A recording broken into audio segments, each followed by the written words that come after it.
What's good, everybody? How's everyone doing?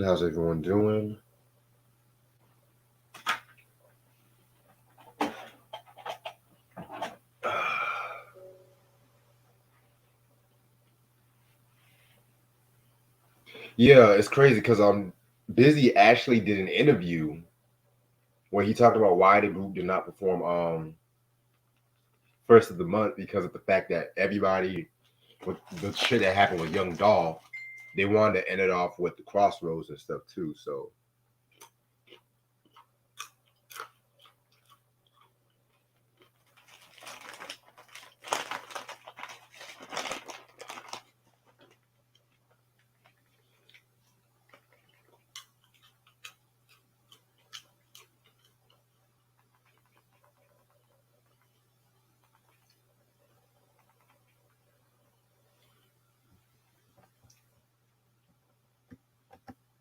thanks for the love for the Jay-Z video we did earlier.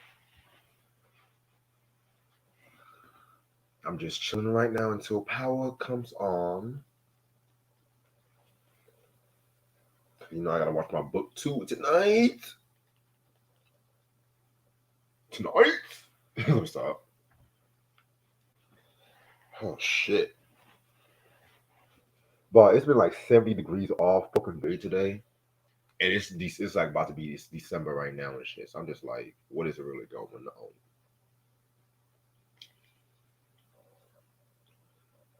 What the fuck is really going on? Like what Marvin said, what's going on?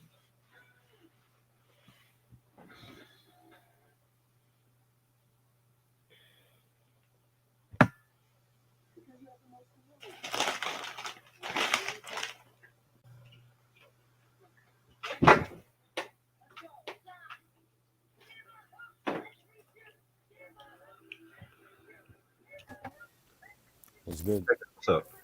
Chilling. Yes, sir. Back in effect. Yeah.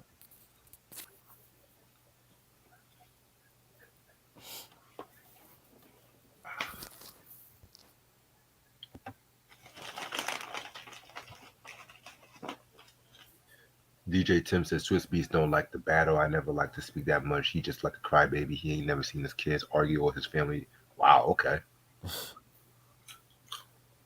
Yeah, Wait, why is is he bitching about the battle? I don't understand what's wrong with Swiss Beats. The battle was epic. Epic battle. Like they act like the fight didn't stop the battle. They had a little scuffle. They went right back to it. So it makes no sense to cry over shit that happened already.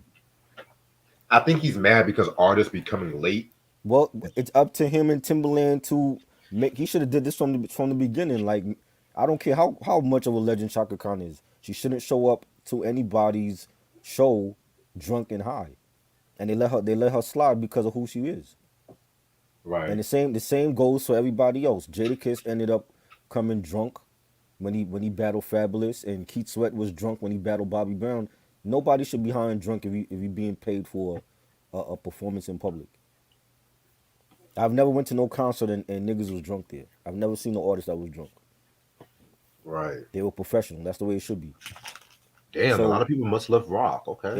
if you mad, if Swiss Beats is mad, then put that rule into effect. From now on, when you do the verses, you don't show up high, you don't show up drunk. If they show up drunk and high, then they don't get paid. Right. I was saying a lot of people must love rock and shit. Okay. I don't. You said what? I don't. But You don't love it? no. I, Oh I man. it was okay. It wasn't one of my favorite It was shows. ah. It was okay. It wasn't It it was wasn't one of my favorite shows. okay. We'll talk. I'm not into like wholesome shows like that. That was not a wholesome show. That was not a wholesome show to you? If you when I think wholesome, I think Full House, Family Matters. That was Rock more like a. You said Rock what? was Rock was on his high horse a lot of times on his shows.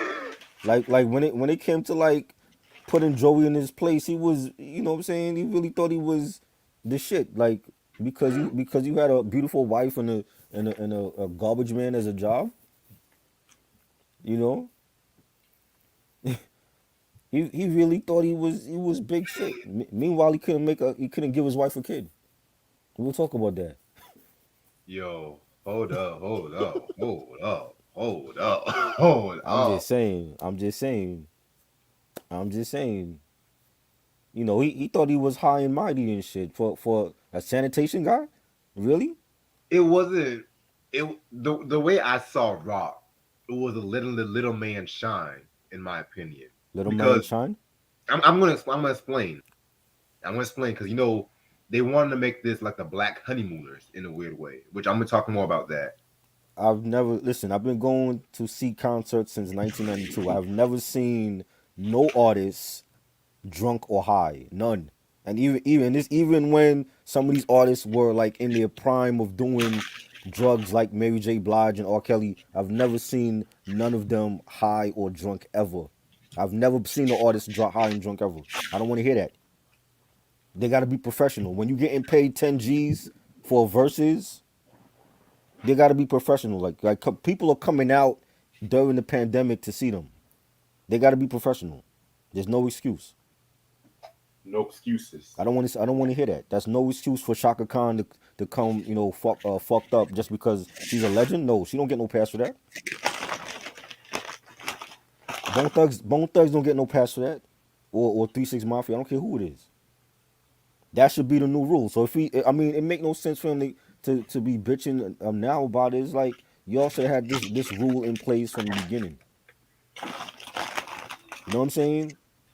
The one time I've ever seen an artist get booed was TLC on their Waterfalls tour because they came an hour late, but that they wasn't drunk and they wasn't fucked up. That probably was some type of issue with Left Eye because she always had issues back then, but they made up for it, in spades with that show. That's the one time I've only seen a show where an artist got booed by the public. Any other time it was great. Shit. I remember fucking. I was at a concert and shit like that. And little they said little brother came late and shit like that too because they were supposed to take over Royce the 5'9" and stuff. So shit. Is that was that the show in North Carolina? Yeah, the article. Right, and I think Ninth Wonder was supposed to show up and he didn't show up. Yeah. Yeah, I remember that show because they talked about that. I mean, yeah, they every group was gonna have its issues and shit, but when you getting paid to do a show, come on time and be professional about it. That's my whole thing. You know what I'm saying? I mean, if you think about it too, it's kind of Swizz Beats and Timberland fault. Also, they got all these sponsors. You getting sponsored by Ciroc, and what do you think the artists are drinking when they get there? The Rock. Ciroc, and they're getting Exactly. drunk. So if that's the case, don't have Ciroc be the sponsor anymore. You know what I'm saying? They could find other sponsors for them. They drinking the own product that they sponsoring. So, and you see what's going on. I'm ready to start whenever you are. Yeah. All right. What's up, you two? How's everyone doing this Saturday night? It's your boy Reg in the building, Daddy Reg in the building, slick motherfucker. Got my homeboy, and in this video, Tribero the instigator and shit like that. Oh man. Yeah, 1991.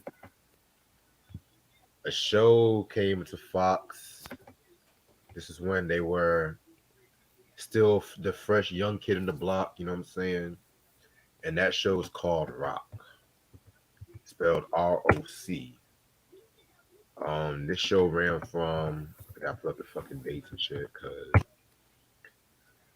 show ran from August 25th, 1991, all the way to May 10th, 1994 on Fox. It starred Charles S. Dutton as Rock, Ella Joyce as Eleanor, Rocky Carroll as Joey, Carl Gordon as what's the dad's name? Andrew and stuff like that. Pop.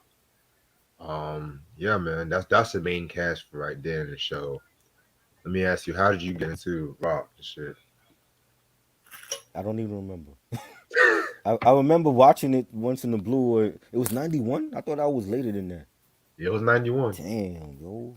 I don't even remember what I was watching on Fox. Probably The Simpsons and Married with Simpsons. Children. Married with Children was still on. Yep. Yeah, I was watching that. In Living Color, I was watching that.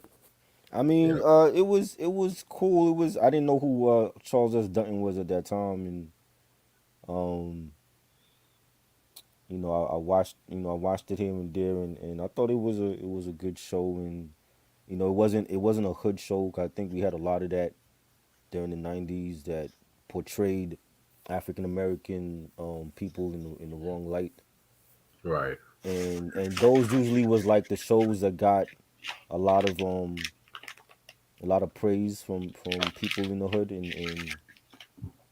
you know it was a positive show that for once. That I mean, we didn't have too many. We had Rock, we had Cosby Show, we had Family Matters, A Different World. Like those are like some of my favorite shows. Like, you know what I'm saying. But we didn't have enough of those positive shows with African American characters on them, and this was a positive show, and to me, it was underrated if anything. Like a lot of people either didn't see it or they don't remember it, Hmm. and you had a hardworking, uh, was he middle class? Middle class, Like probably low hardworking, middle yeah, class. low Yeah. middle class, hardworking, family that Rock was working for sanitation, and Eleanor, I think Eleanor was a nurse or something. Yeah. And you had Rock's pops living with them, and Joey, who's like the down and out jazz musician that he was unemployed, and Rock would always get on him for getting a job. And I thought it was a good show, man. And they were like living in the hood, and you know, it basically, there's a lot of shows, a lot of different topics on this show that people could relate to, and it was just real. It was just a real show, and you know, that was basically it. I mean, I don't have like a long story for the show. Like I watched it once in the blue, but it wasn't like one of my favorites. You know what I mean? I feel you. Understandable. Yeah. All right. Well, to me, what I of course I didn't really watch it first run and stuff like that. But what the fuck is text me, Mister Fur Coat? Oh, whatever. Anyway, where was I going? Okay, so I was on YouTube one day, Mm, and I was doing this was time I was like watching a lot of sitcoms like Martin, and this was back when YouTube used to before streaming. mm, Everyone used to go on YouTube and stuff like that to watch their favorite show, and I came across this fucking show called Rock and stuff like that. You know what I'm saying? right. And I looked at myself, I was like, okay, I think like it ran on Fox, so I was thinking it was going to probably be in the same vein as Martin, living single and so on and so on. And the first episode I watched was the two-part episode where Andre got shot Mm, and stuff like that. And Heavy D, Kelsey Grammer, right. a lot of Cheers actors was in the show. We'll Mm, get into that too. And yeah, it was just like I was just grabbing. I was just glued to the TV and stuff like that because it was just like, and for the fact that they had like a whole season live right. and stuff like that too, it was what really caught my attention and shit because for a show in the night and Fox around that time too, to kind of like be in the same vein as maybe Good Times in the Right. weird way or Honeymooners, it was just kind of distinct because Fox at that time, it was like more known for the outrageous shit like in Living Color, Simpsons, Herman's Head, Mm, Married with Children, all that fucking shit. right. So yeah, Rock over my wife and kids any day, man. I tell you. Um, but yeah, let me give you all a little history about this show before we talk about favorite episodes. And I want to definitely want to hear Try's opinion on certain shit. So this show was created by Stan Daniels, and Stan Daniels, for those who don't know, he was like known for like his work with like the Mary Tyler Moore Show, and in my opinion, the greatest sitcom ever, Taxi. Which, Oh Lord. yeah, Okay. y'all already know. Wow. But so from what mind you, this show was kind of like an obscure show. I had to really dig through like Jet magazine, Ebony, because it was not like a lot of research on the show Mm, compared to like other shows at the time. But right. so pretty much all the cast members had experience in Broadway and stuff like that too. You know what I'm saying? And Charles S. Dutton, for instance, he was coming out, and y'all should know that he was in prison for manslaughter and stuff like that. Y'all should know. And while he was in prison, he actually got into acting, in Broadway and stuff like that too. So I think he was like in like during like the 70s, and he got released. He was paroled like in 76 and stuff like that too. So he started becoming majoring in drama and whatnot too. And so he made his Broadway debut in '84 with like August Wilson's Ma Rainey's Black Bottom and stuff like that Isn't too. that what So isn't didn't Chadwick Boseman do that? who? Yeah, Chadwick yeah, Boseman. Okay. yeah. And so yeah, man. So this was pretty much, and so Rock was actually based off a real life person too.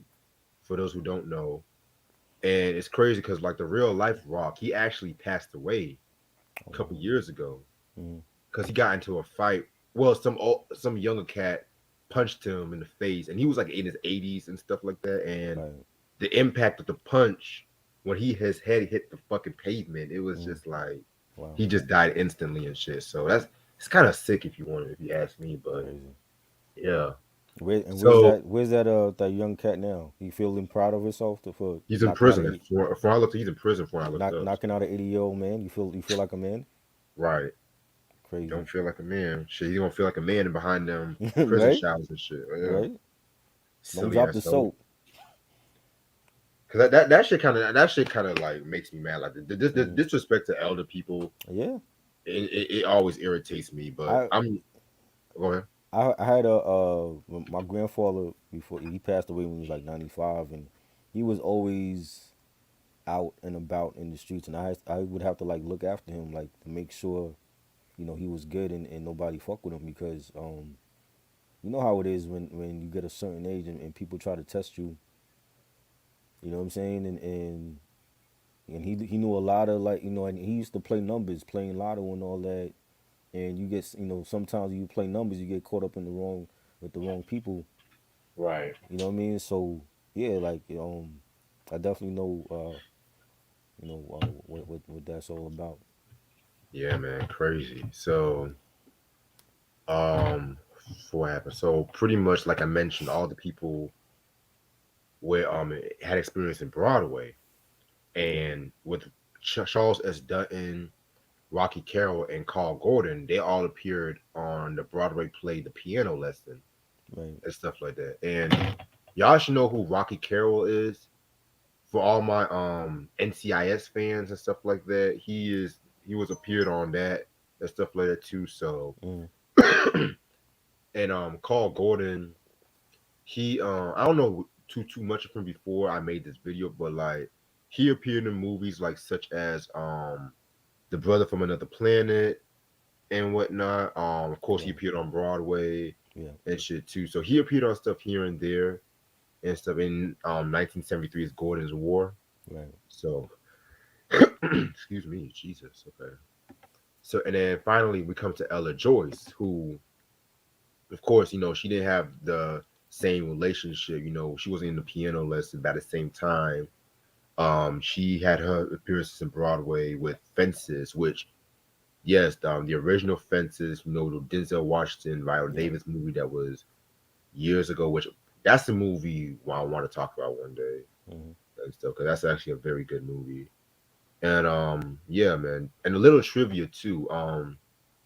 She actually appeared on the pilot of News Radio, that NBC show, the Phil Hartman show, but she actually got dropped from the pilot once they liked Candy Alexander's character of Catherine and shit like that too. So Right. that's something interesting. All right. So like I mentioned before, they really wanted to make this show. Well, Stan Daniels had an idea of making this like the Black Honeymooners in a weird way because Really? yeah, Wow. and if That's you a and it kind of stretch. makes sense, That is a because stretch. I don't. you said what? I don't think that's even on the level of the honeymooners, but that's just me.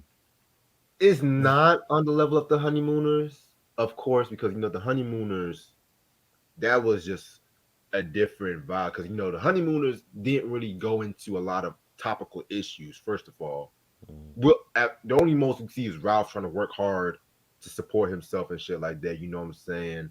Right. Just the lower class, upper class, shit like that. But Mm-hmm. I always felt Rock was more in tune with good times than honeymooners in a weird way. I felt like with this show, this is what Good Times wished it would be, minus the clownery and shit, which we'll talk about that. Okay.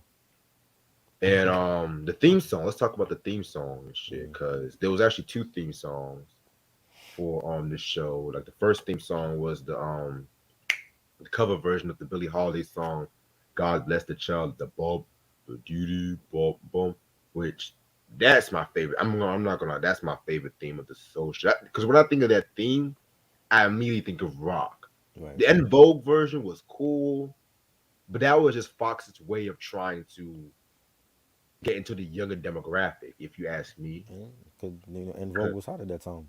oh yeah, and because at that time too, when it came to like a lot of '90s television, especially when Fox came out, that's when a lot of people try to focus more on demographics and stuff. Because you might have the older generation watching CBS more because CBS had more of the more about the elder sitcoms, like the Murphy Browns, the Designing Women.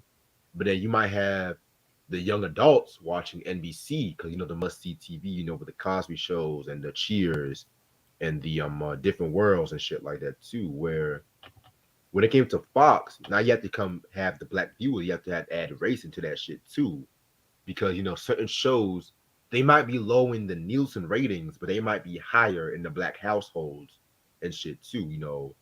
That's why like shows like people say, oh well, A Different World might not have been like the top 10, but it was number two in the black households and shit too, because with like a lot more black sitcom, black television, people making emphasis on demographics, they want to add race into that shit too. But then you have other shows like, let's just say you have shows like Roseanne that might do better in the black households one week better than Fresh Prince of Bel Air and some shit like that too. So that's Roseanne just the was way I funny. see it. You said what? Roseanne was funny. She Oh, was, Rose definitely funny. you know. I didn't Yeah. watch nothing on CBS in the 90s. What did they have that was funny? Well, I'm gonna be real. CBS in the '90s, minus Murphy Brown, and you could probably say Coach was kind of in a weird place. It wasn't until Everybody Loves Raymond they got their shit back together, Right. because it was mostly the NBC, the must see TV Mm, and shit. Because I think after like what was that one show? What was that one show on CBS? I forgot right now, but yeah, because CBS had, I think they lost the presidents and stuff too. So yeah, man. And then a lot of people who was just like coming off their break, they appeared on this show too. Jamie Foxx, he was Crazy George and shit like that. You know what I'm saying? He was pretty much the Urkel of the group, but he had like a disability and shit too, which I felt that was kind of I felt that was kind of interesting, having a character with a disability like that. You know what I'm saying? right. On a sitcom at that time too.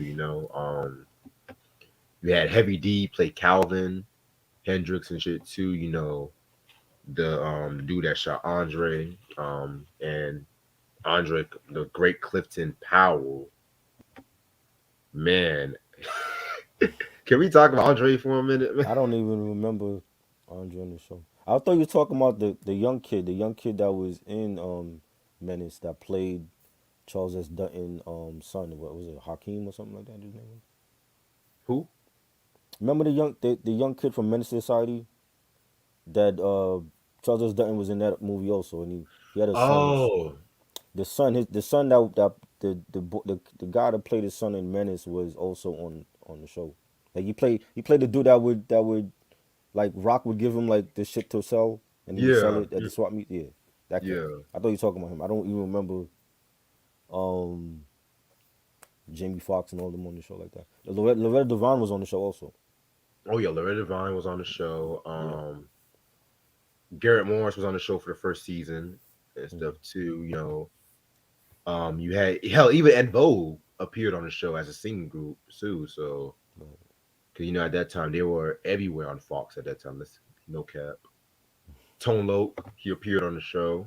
Mm, And then you had like other guest appearances. People like Debbie Morgan, who was Rock's wife at that time, and Charles S. Dutton's wife at that time and shit. Kim Fields appeared on the show. Rosalind Cash, rest in peace to her. Richard Roundtree appeared as Andrew's brother, who was gay. And believe it or not, that episode was actually the first gay marriage between two guys on national television and shit too. wow. So yeah, yeah. Tisha Campbell, yeah, I forgot about her. She appeared on the show. Yeah, man. Like a lot of people who were just getting in their breaks, or who was popping at that time. They appeared on Rock. Hell, speaking of Cheers, Rhea Perlman, George Wendt, they Mm, appeared. Kelsey Grammer played a private detective and stuff too, because Stan Daniels. he was working with Cheers, and people work with Cheers and shit too. So that's kind of interesting. Yeah, we were talking all day. We talk about who appeared on Rock and shit. So I know Samuel Jackson, James Avery, yeah. But okay, so let's talk about the favorite episodes. I guess. You got any favorite episode you want to talk about? Um, when Eleanor wanted a baby, Oh, okay. and Rock, like I was saying before, Rock was shooting blanks. So um, they were he had the conversation with Eleanor about adopting, and she was all for it, but Rock felt like his pride was in the way. His pride was like, it won't feel like ours if it's not for me. And Understandable. Yeah. you know, um, he really wanted to make her happy, having a kid and raising the kid together. And they were trying to find a donor, and uh, I think his father had that conversation with him, and how about Joey? Right. How about your brother? You know what I'm saying? Which is weird, and they asked Joey, and at this time Joey is like not even thinking about anything but his he had like a jazz gig that him and Yeah. his band was gonna play, and Rock asked him, and he agreed to it, and he had to talk with Eleanor about it, and she was down for it, and she was like, we're gonna raise this kid as our own. But in the back of Rock's mind, it was like, damn it, what did I just sign up for? You know what I'm saying? They're Right. about to celebrate, and he's like, damn, I really fucked this one up. And that he would always have that feeling in the back of his head, like, yo, Understandable. if he ever got into like a huge argument with Joey could always throw that up in his face later on. You know what I'm saying? Like, just remember whose kid is that you raising. That's my kid.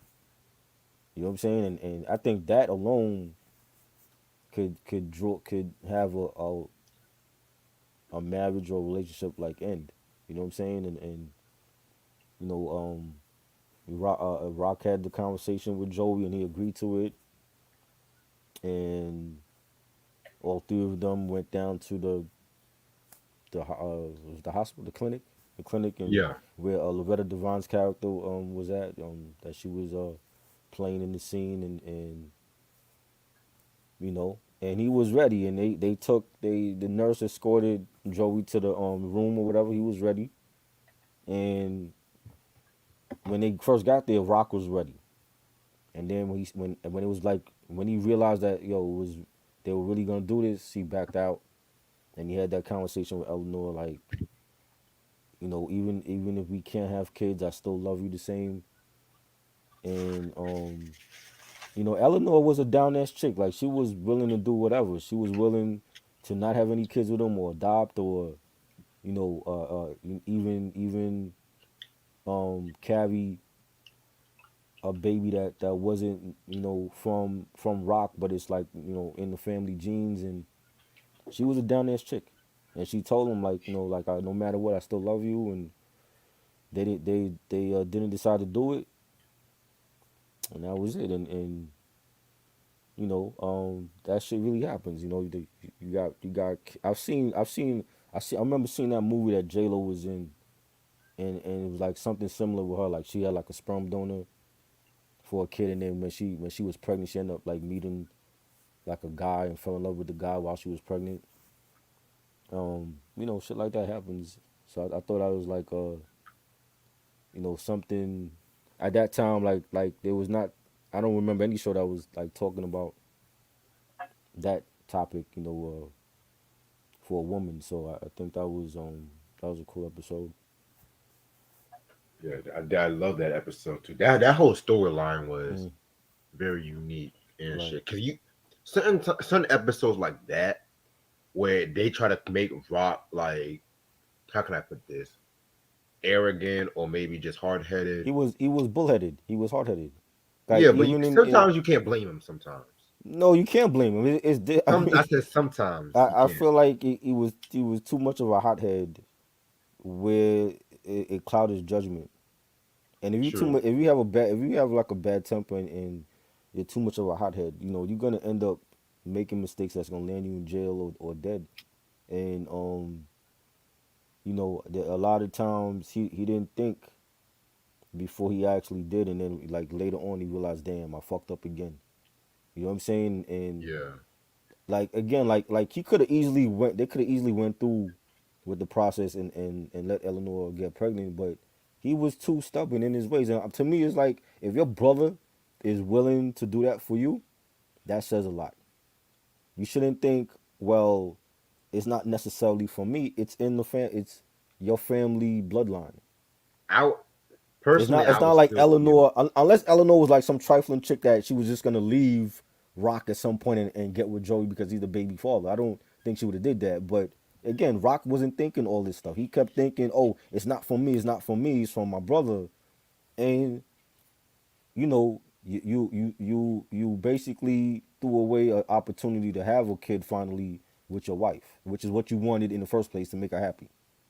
You know what I'm saying? So it's like, this was his idea. This was his idea. Like he went to the when the show started, he went to the clinic. The doctor told him his sperm count was low, and it was like a 2% chance of him getting Eleanor pregnant. This was his idea. Okay, it wasn't some scheme that Joey. Joey always had the schemes or whatever. Joey didn't. This wasn't on Joey this time. This was Rock. This was his brilliant plan to get to make Eleanor happy and to see her be a mother finally, and you renege on the plan. So I feel like he wasn't thinking things through because he kept his judgment and his ego-ness is what got in the way.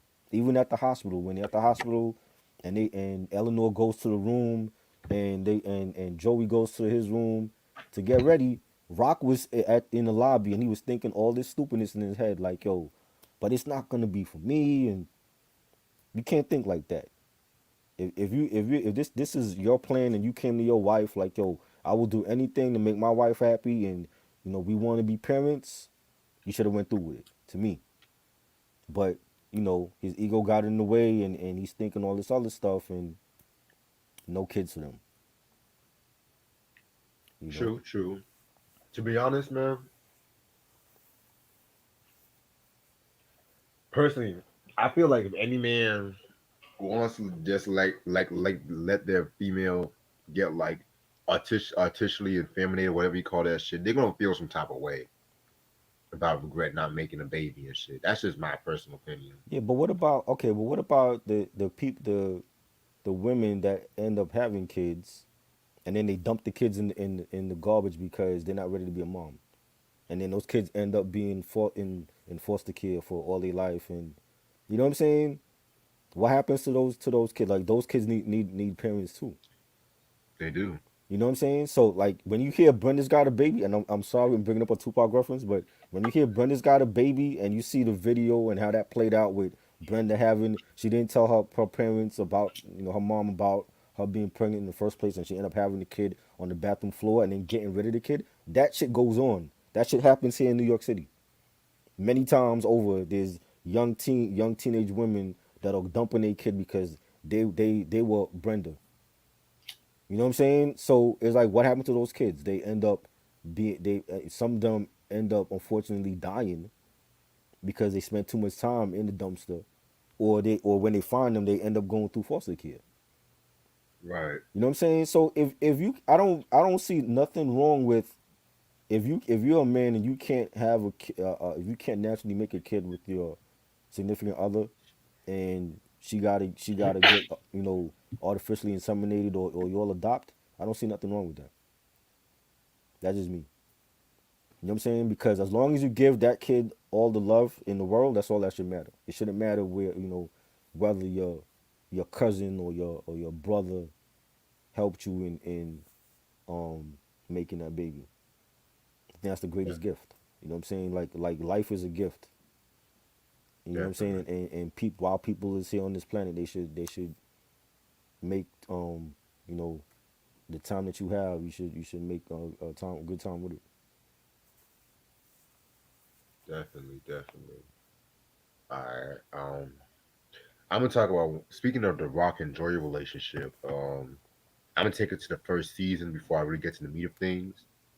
When the episode "Musician Heal Thyself," when and this is one of those episodes that's proof how trifling Joey can get sometimes. So Joey kind of fucked his lip up, I think playing the trumpet or whatever.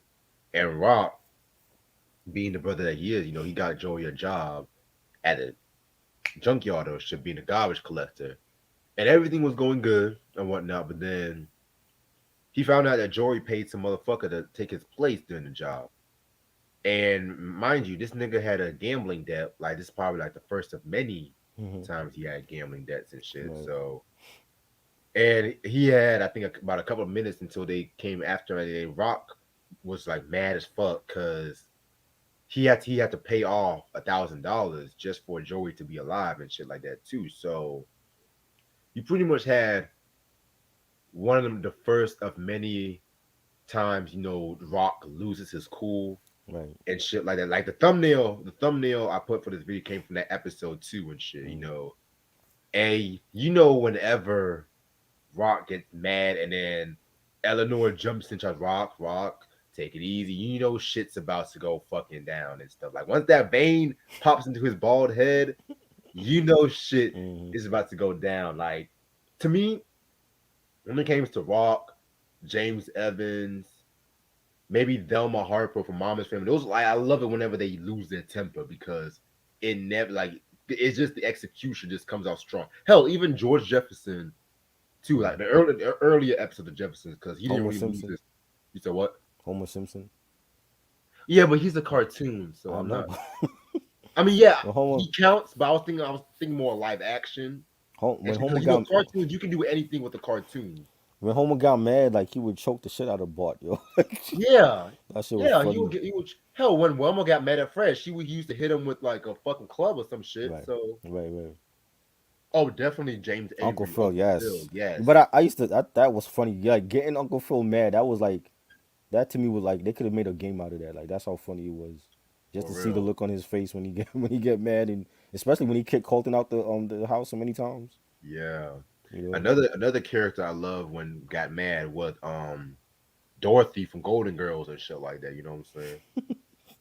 Especially when she used to hit Rose with the newspaper. Mm-hmm. Right. Rose, hand me that newspaper. Right. Bam. Bing. I'm Duh. like, damn. But yeah, so pretty much the whole episode, Joey's like, Rock, I can prove to you I've been practicing my trumpet, and everyone's like, yo, Joey, you can't play because your lip fucked up Mm-hmm. and shit like that. So he ends up playing the trumpet, and then he fucks his lip up, and Mm-hmm. Rock, of course, takes sympathy of him. Joey pretty much fakes it. And Eleanor's just like, how can you fake? You just think about yourself. And Mm-hmm. she ends up like whooping his ass off screen and shit like that too. And that's one of the reasons why I like Rock.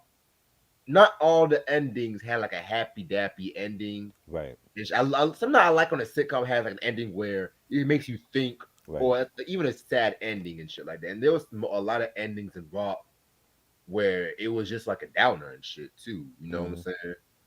saying? And yeah, man. So that was again one of my favorite episodes and shit. Speaking of sad endings, the another episode was when Rock kicked Joey out the house Which time? because I know which time I'm about to say like so many times in this show it was like a Oh, the first episode of the second season, right? was it the first episode? I'm trying. I think it was the second season. I don't know if it was the first episode. That Yeah, I know was what you're the talking about. when the for Eleanor's birthday, Yep. birthday party, Oh, and damn. they were throwing the big party for Eleanor, and then they asked Joey to help, and he went out gambling like he used to always do, and um his father like had that talk with him or whatever with Rock about Joey and um Joey was trying to get his the gigs, on and popping for his band. You know what I'm saying? And it wasn't coming as fast as he would like. And his excuse was like, oh, give me a couple more months, and they got tired of him. And he had like a chick at the crib, and the chick that he slept with was actually Layla Rashawn. You Mm, know, she was like she was making breakfast for them actually, like making blueberry pancakes, and Rock was ready to throw him out in the morning time when he saw the chick at in the kitchen, but he waited till to tell him after she made breakfast, and you know they had like a big argument at Eleanor's birthday party in the kitchen. Everybody, all the guests that came, they heard them arguing in the kitchen, and I felt like that was the wrong place to do it. yes. And being that they were, again, Rock lost his cool, and his ego got in the way, and I felt like the father was right there. I feel like the father should have jumped in and told him like, yo, this is not the time and Yo, place. the father kind of got on my nerves some episodes. I'm not gonna lie. Hmm. I'm gonna say my thoughts on him for a minute. Right, because it was first of all, it was he's the one that went to Rock about it. He went to Yes, Rock about it, and you basically caused this whole unnecessary scene at Eleanor's party because you felt like Joey needed to go. And then like when Joey is ready to go, then they're like, no, no, Joey, come back. We don't that's want you to what go. I'm like, nigga. You Make up you your the fucking instigator of this mind. whole fucking shit. Make up your mind. You know what I'm saying? Are Exactly. you throwing them out, or you just doing that to scare him? Because I'm pretty sure Joey could have stayed at anywhere. He could have stayed at one of them chicks' houses that he was dealing with, or one of the people in the band. You know what I'm saying? He packed his bags and he was ready to leave, and they're like, "No, come back, Joey. We don't want you to leave. We want to just talk shit to you and embarrass you because you're unemployed. But we really want you. We really love you, and we want you to stay home." I don't like that. You know what I'm saying? If Yeah, you're gonna go because ahead, if you're gonna make a decision, then follow through on the decision.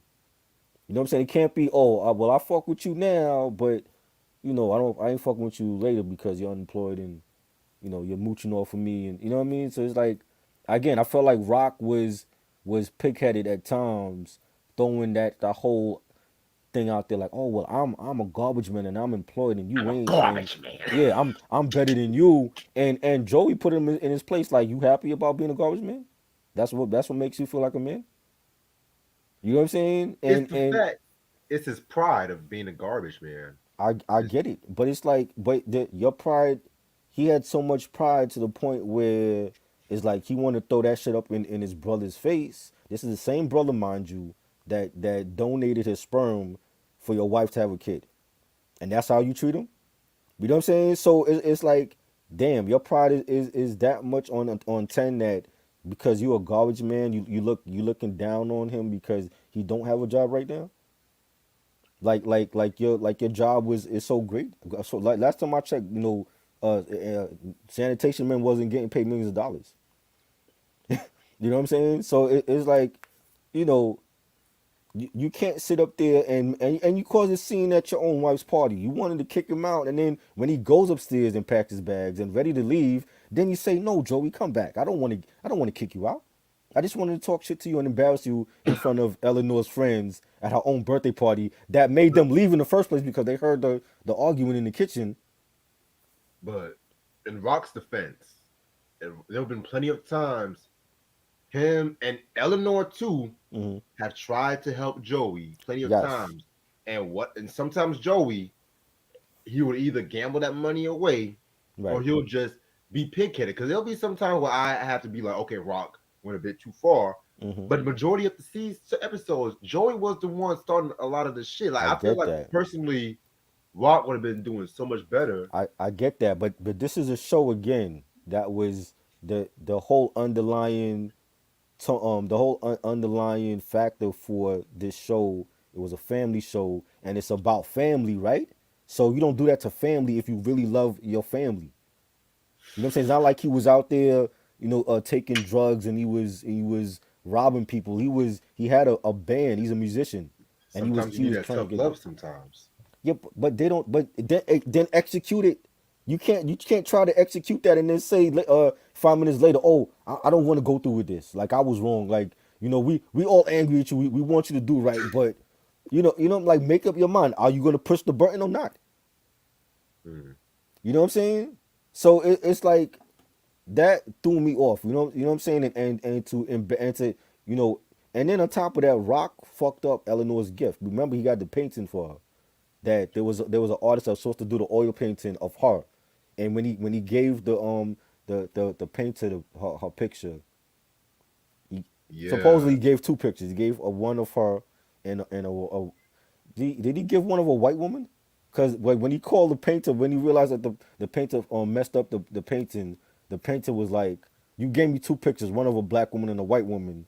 Which one is your wife?" And Rock was like, take a guess." And then the painter, well, I'm assuming the painter said the white woman, and then he hung up on her He's like, on the thing. he says something funny. He's like, hell no, hell Right. no. You know what I'm Do I saying? look like I So have mixed babies or some shit? right. You know what I'm saying? So you messed up her gift, and he had to rush back to the painter so that he could get it right or whatever. He kept the frame.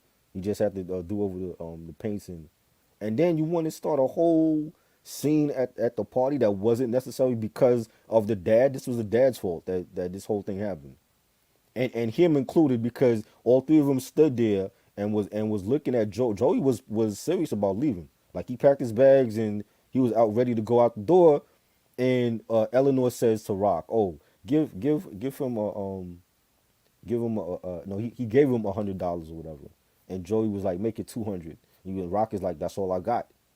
You know what I'm saying? And they were all these are the people that was ready to usher him out the door, and then y'all say, "No, no, no, come back." We were angry. We don't really want you to go. Think about Make it. up your mind. Gambling was Joey's addiction, and in the weird, and none of the characters in Rock were perfect, to say the least, and shit like that. Mm-hmm. They all had their flaws. They all had their insecurities, and pretty much, if and because I know the next episode after that, Mm-hmm. Joey revealed that he was in the homeless shelter and shit too. And Rock can only see his brother in the homeless shelter. I think his dad said something about his mom not wanting some stuff. Either that episode, or another episode, something about his mom not wanting him to live like that and shit like that too. Right. So, but and for a while, Joey did try to get his shit together. Mm-hmm. Cause remember, that one episode in the second season, Mm-hmm. he was in the band, but then he was creeping around with one of the members' woman and shit like that. Mo The better same girl blues. Mo better that blues. yeah, the same girl that Carlton lost his virginity to and shit. If Mm-hmm. y'all remember that episode. Right. And again, Joey being the nigga he is, pretty much Mm-hmm. wanted to pin this whole shit on Rock. And Rock got mad because it's like you're embarrassing him. He's married. He don't want this Eleanor hearing about this shit Mm-hmm. and whatnot. But then you over here thinking about himself. And then I like that line where Rock said, "I want you to take a good look at your life." And he mentioned his age and shit like that too. It was just like Well, a you real know, ass. well, it was going to be two outcomes.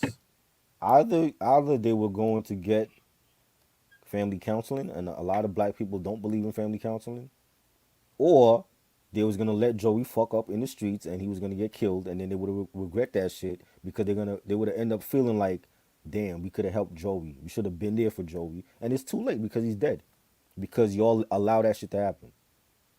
When y'all could have helped them with this gambling problem, they allow that shit to happen, and it would have been too late for them to do anything about it. So that only is two outcomes for that.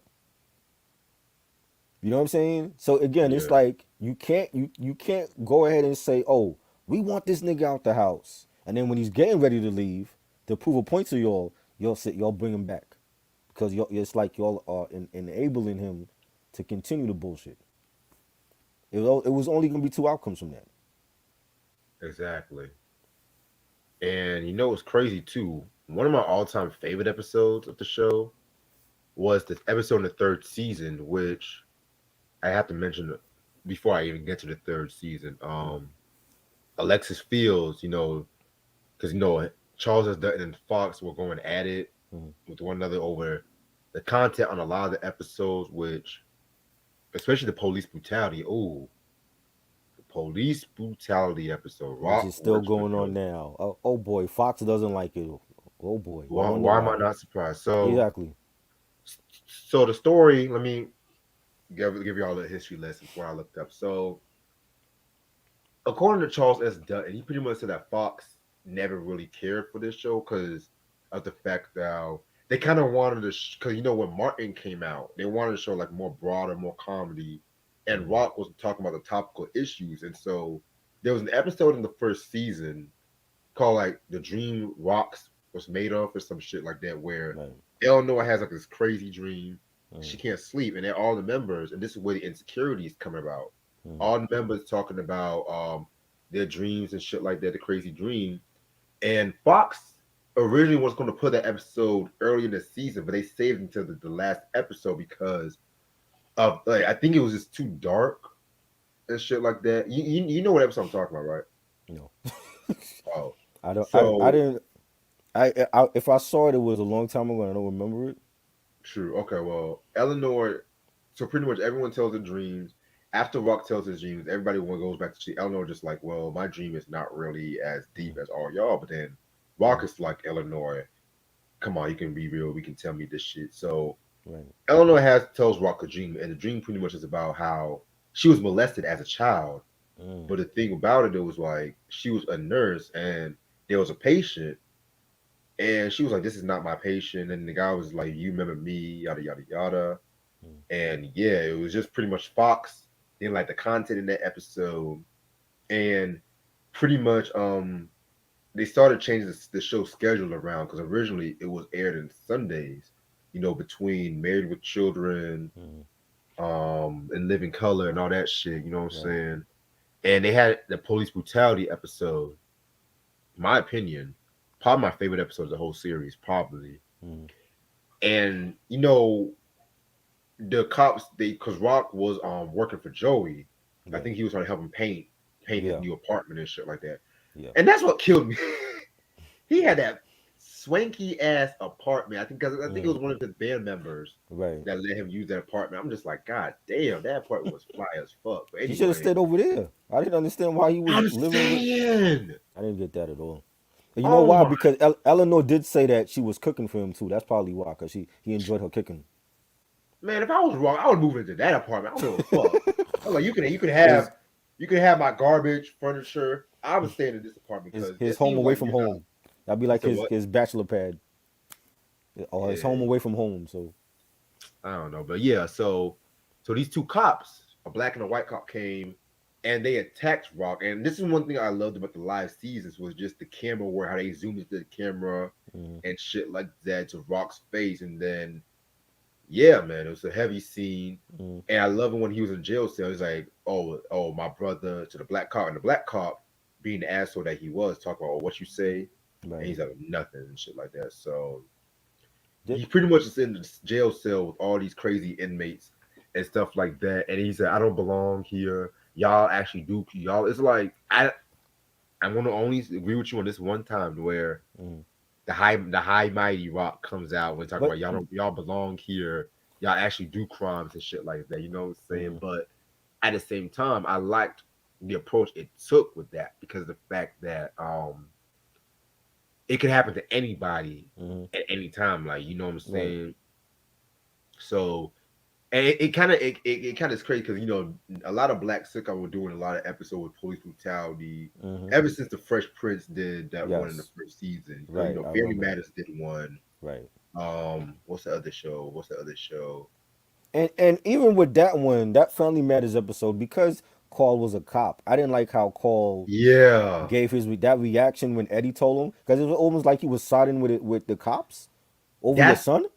that was the main flaw. But at the same time, character wise, I got why Carl did that character wise and stuff like that too. But I wished he would. I wish he would have been more sympathetic to Eddie in that situation Yeah.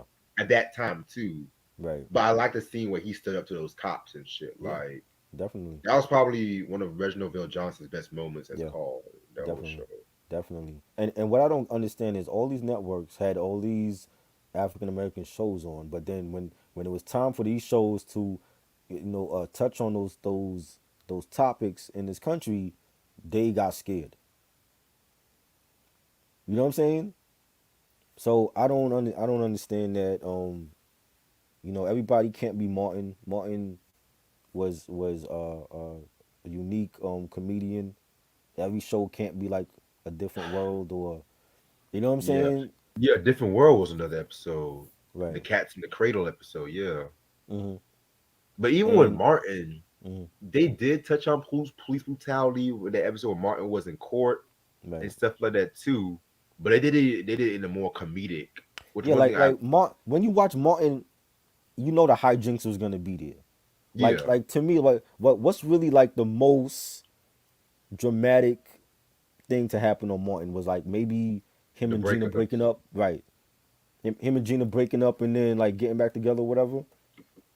You know what I'm Yeah. saying? And They I'm not was even a they big were fan of those episodes, to be real with you. right. They were always gonna make you laugh or whatever. But when you had shows like Rock and that touched on that stuff and Fresh Prince of Bel Air and A Different World, and it was like, yo, like these are the things that are still plaguing America that people gotta face and not try to walk on eggshells about it. And those networks were scared so then what was the point of having a black sitcom on your network then? Just I'll to say tell you that the you got point. one? I'll tell you the point. And I tell my friends this all the time. When these networks like Fox, WB, and UPN, when they first came out, they want to get the black people watching because at the same time, the three major networks, ABC, NBC, CBS, at that time they had few black sitcoms. Like they had the Cosby And Show. they still And have few. They still yeah, have yeah, very few yeah. sitcoms. Yeah, let me explain. Let me explain. I compare it to the Reconstruction because back in slavery, when we were back in when niggas were slaves and shit like that, when they were free, when they wanted to free the slaves, that's when they had the era of Reconstruction and shit. Well, people thought, oh, the slaves can reconstruct, they can have their own, they're free. They weren't free like that because at the same time they didn't have no jobs. Hmm. They were still struggling with their families and shit. So the same way I compared to Reconstruction, once Fox got that success in like in 93, 94, they started canceling all these black shows like in Living Color, The Sinbad Show, Right. South Central, which only Yeah. ran for That 10 was a good episodes. show. Yes, I love that show.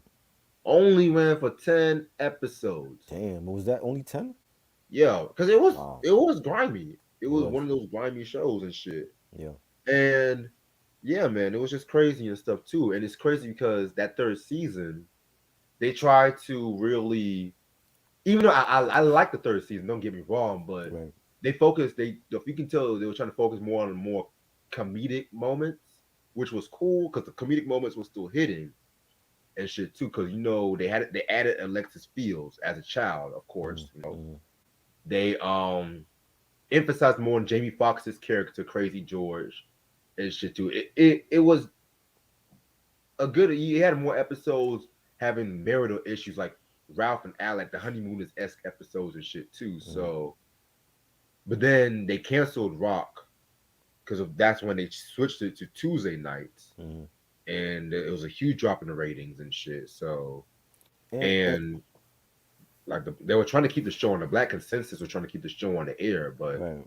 that didn't work. I also feel like they were trying like by gaining the African American viewership, you're gonna use hip hop to bring them in, and I think that Bingo. was wrong. I think that was wrong. So when you watch the Wayans brothers now, when the intro starts and you're hearing, oh, Tribe, Electric Relaxation, we got them. Let's bring them in for that. Oh, we're gonna have Living Single, and we have like a black comedy with about all black women living together. Let's bring in Queen Latifah and Kim Fields, and we got them with that one. And then we're Yeah, gonna we're gonna have Martin Lawrence, who's a great comedian. He was hosting Def Comedy Jam, Def Jam Records, the biggest label at that time with the biggest stars. We got them, and we're gonna throw in appearances from Biggie and other rappers on that New show. York Undercover. New York Undercover. Oh, a cop show. Black people don't like cops. A cop show? A cop show for the urban neighborhoods, and we're gonna have one Spanish cop and one black cop, and they're gonna dress in Timberlands and Tommy Hilfiger. We got them. That's what they were doing at that time. Right. And I was never a fan of cop shows. That is the first cop show ever that I watched. I was never a fan of Hill Street Blues or Law and Order. I didn't watch no cop show. I kind of That's the prefer only In the Heat of the Night over Law and Order. that's the only cop show I ever watched where it was actually cool to watch it. Okay, this is at a time when I got stopped by the cops when I was a freshman in high school. You know what I'm saying? So yeah, that's how they got us in. They reeled us in with hip hop, and it was. I feel like that was like they didn't care about a lot of these shows. It was money for them, and hip hop was the driving force behind a lot of them, and they made their money. And then once it was time to pull the plug, that's what they did to a lot of these shows. So a lot of these shows you're not gonna find on streaming, and a lot of these shows people probably don't even remember because they lasted like one season, like South Central. Right.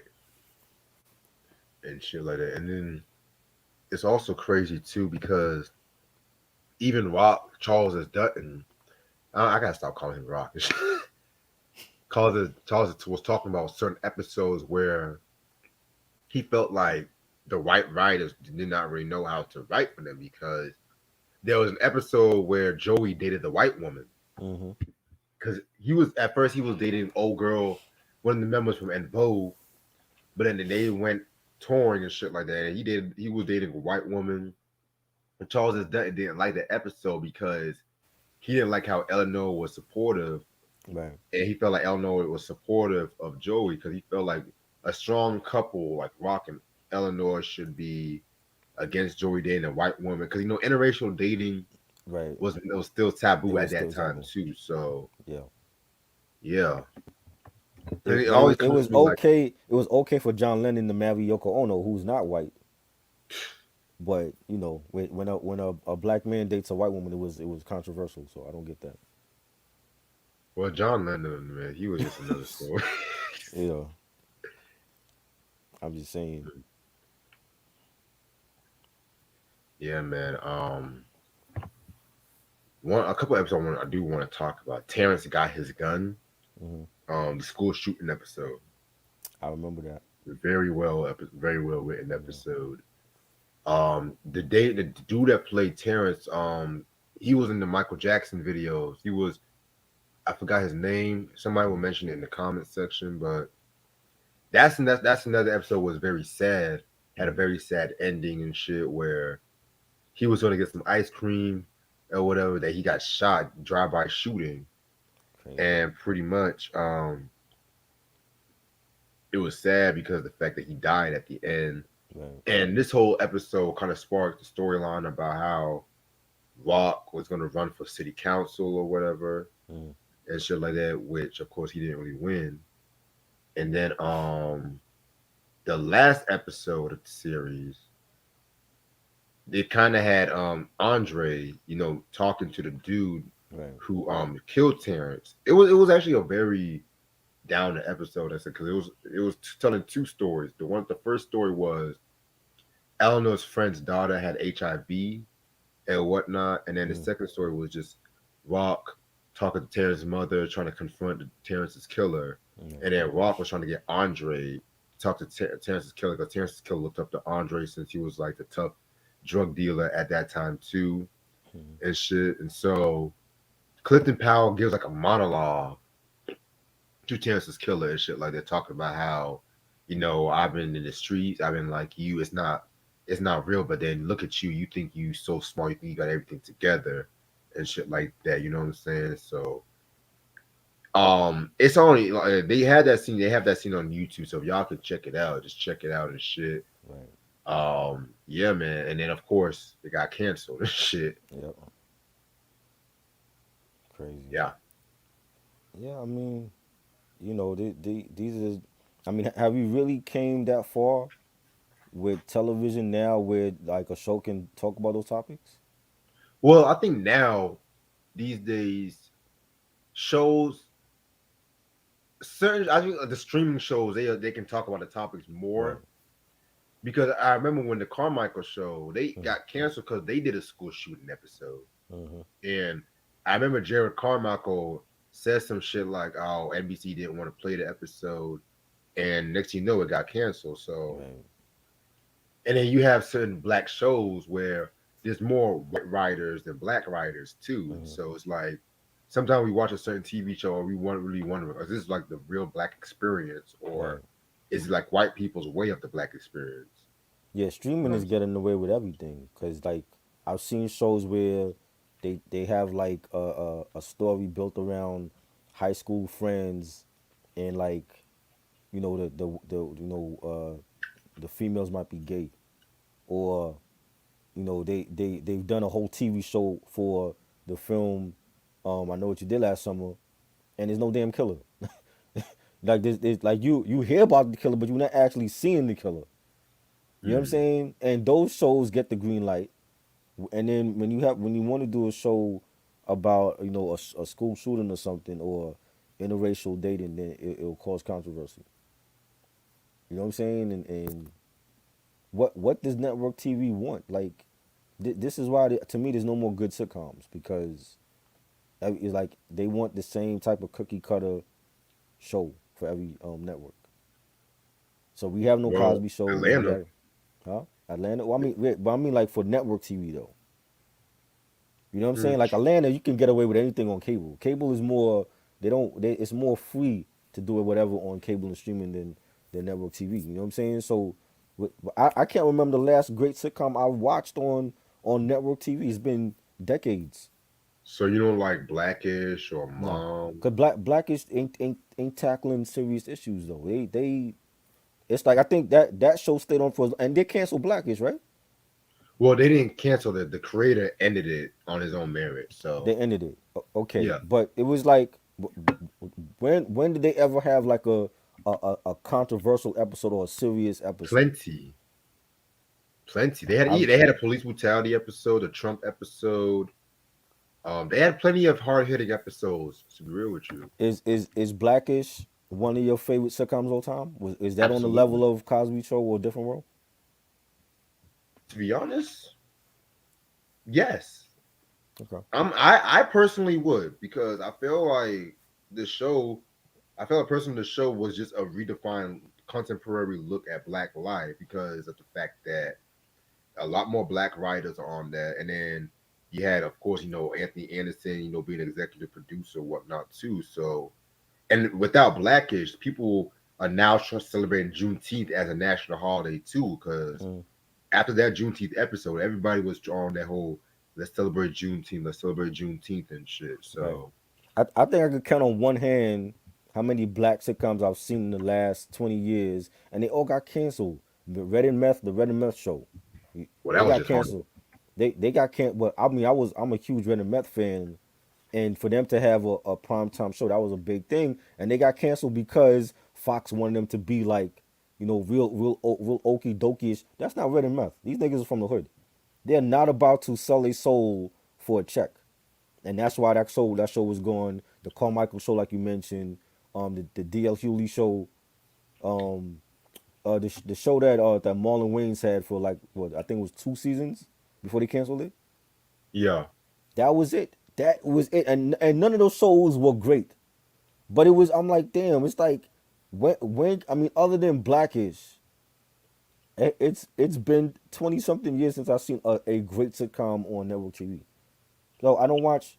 I don't like for sitcoms. I don't watch network TV. You know what I'm saying? If there's any, sitcom, then it's gonna be on streaming or cable. Like you mentioned, Atlanta is good, and you know, there's some other shows I've seen in the past that was pretty good, but I mean, I think that the era of sitcoms is basically dead. I don't think we'll ever get to that point again where we will see 5, 6 great sitcoms, black sitcoms on TV.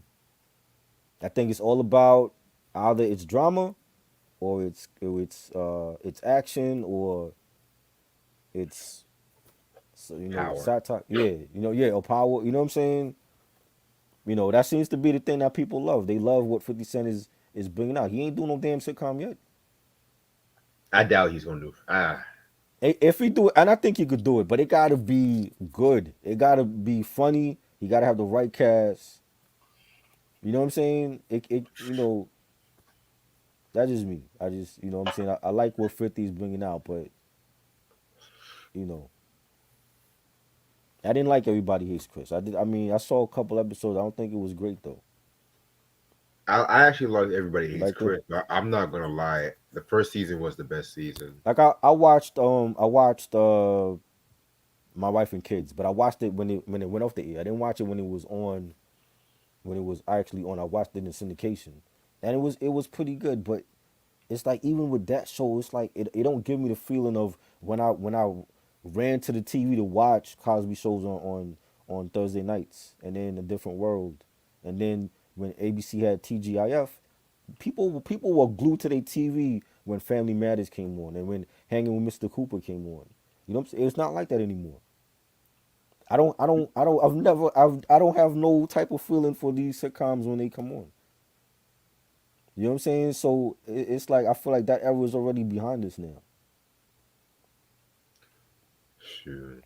And it's crazy because like one thing I hate about streaming is that they release the whole season at Hmm. once and shit. Like I Right, hate that they do that shit right. Well, I mean, because I niggas be mean, fucking spoiling that shit. I don't now know. they, now there's some shows like the Marvel show I'm watching now, Hawkeye, that just came on streaming. They make you wait. Marvel makes you wait for each week to Okay, see the episodes. You know, there's some shows that they show the whole, like on Netflix. Netflix does that a lot. Like when Stranger Things come back, they're gonna have the whole season ready for people to watch. Like okay, okay, cool. um, Netflix does that a lot with their shows. Hulu is different. Like with the Wu Tang series, they made you wait every week to see what was gonna happen. You know what I'm saying? But yeah, I mean, some people love. I don't mind binge watching. If it's a good show, I'll binge watch the show till the end. You know, I've done that many times with like different shows. You know what I'm saying? But yeah, I don't mind. You know, if it's like a weekly thing, it's cool because then you get to talk about just that episode, and you don't have to go online and see other people spoil the whole season for you before you watch it. So Mm. you know what I'm saying? Understandable. And they do that with movies now. Like you see a movie come out, and you already got these bloggers and people reviewing the movie before you even see it, so you already know what happened in the film. Mm. You know what did Hey, I haven't seen What If. I haven't seen that. I would say one black sitcom, in my opinion, that was able to just make me laugh Hmm. and not really think of like not be preachy Hmm. heavily was Amen. Oh yeah, Personally, Amen was good. Yeah, that was good. very underrated in Yeah, my opinion because definitely. that just made me laugh. That would have me in tears sometimes, Hmm. and that's one thing about '80s sitcoms. It's like that was a whole very special episode era, Hmm. and uh, some of those was just so fucking bad, man. Like Yeah. different strokes. Oh my god. Mm. It was just like I sometimes I remember could be laughing like fuck, and then it would just turn to a very special episode, like the last half. I'm like, what the fuck? that. Like if you're gonna do like the Fresh Prince of Bel Air, they Hmm. did it well. Yeah. They had their comedy, they had their drama. Like when Will's dad Hmm. came back and shit like that. You know what I'm saying? Yeah. Or hell, when Will the drug episode when Carlton took the speed and he Hmm. was doing that fucking. Hmm. I remember I'm that. sorry, that shit always cracks me up when that nigga was dancing in that speed and shit. Right. And then I'm sorry, but anyway, it was just like make me laugh. Don't just Hmm. be dramatic as in the sitcom Right. and stuff like that too. You know what I'm saying? Unless the drama is well executed Right. too. I agree. All in the Family, perfect Yes. example. Yep. Definitely. Fucking Golden Girls, perfect example and shit. Hmm. Yep. But yeah, hell, I Rock. I'm gonna throw Rock in there and Right. shit. Yeah. Yeah, Definitely. the Fresh Prince reboot. And that's what's killing me. They're making a big emphasis on it's gonna be more dramatic, and that's make me But not why? want to watch Why it. do you? Why do it in the first place? It's a classic. Why would you want to do that over? For what? Exactly, Why? Because these kids are lazy and they can't go to streaming and watch the original. I don't understand. exactly. Because just because they want to do like a whole thing with the haves and the have-nots, I'm just like, then No, just name it something else, my right. friend. Like you don't have to be the Fresh Prince reboot just because they some motherfucker did a whole trailer, a fan made And trailer to say the least. I didn't watch the reboot for that either. I Saved by the Bell, and I grew up on the original. I don't care to see a reboot of that either. I'm not gonna watch anything that I grew up on. If I grew up on that would be like the same as, let's say they started doing that with the albums. And Illmatic came out in '94, and then Nas says, "Oh, I'm gonna do Illmatic over." I refuse to listen to a Saying rebooted Illmatic. that's what. I just not gonna happen. Well, the Proud Family, they've been talking about that for a while. I'm actually that's one reboot I actually want to see. I'm not gonna lie. So, but the thing I with agree. reboots, they have different writers Mhm. trying to do what the original has done, but they can't. If it's different writers, I'm not here for it. But if it's gonna be like the same team, then okay, But I'll be here it ain't for the it. same without Uncle Phil and the OG on Viv. You know what I'm Exactly. saying? Boy Meets World. I didn't watch the reboot for that either. That was okay.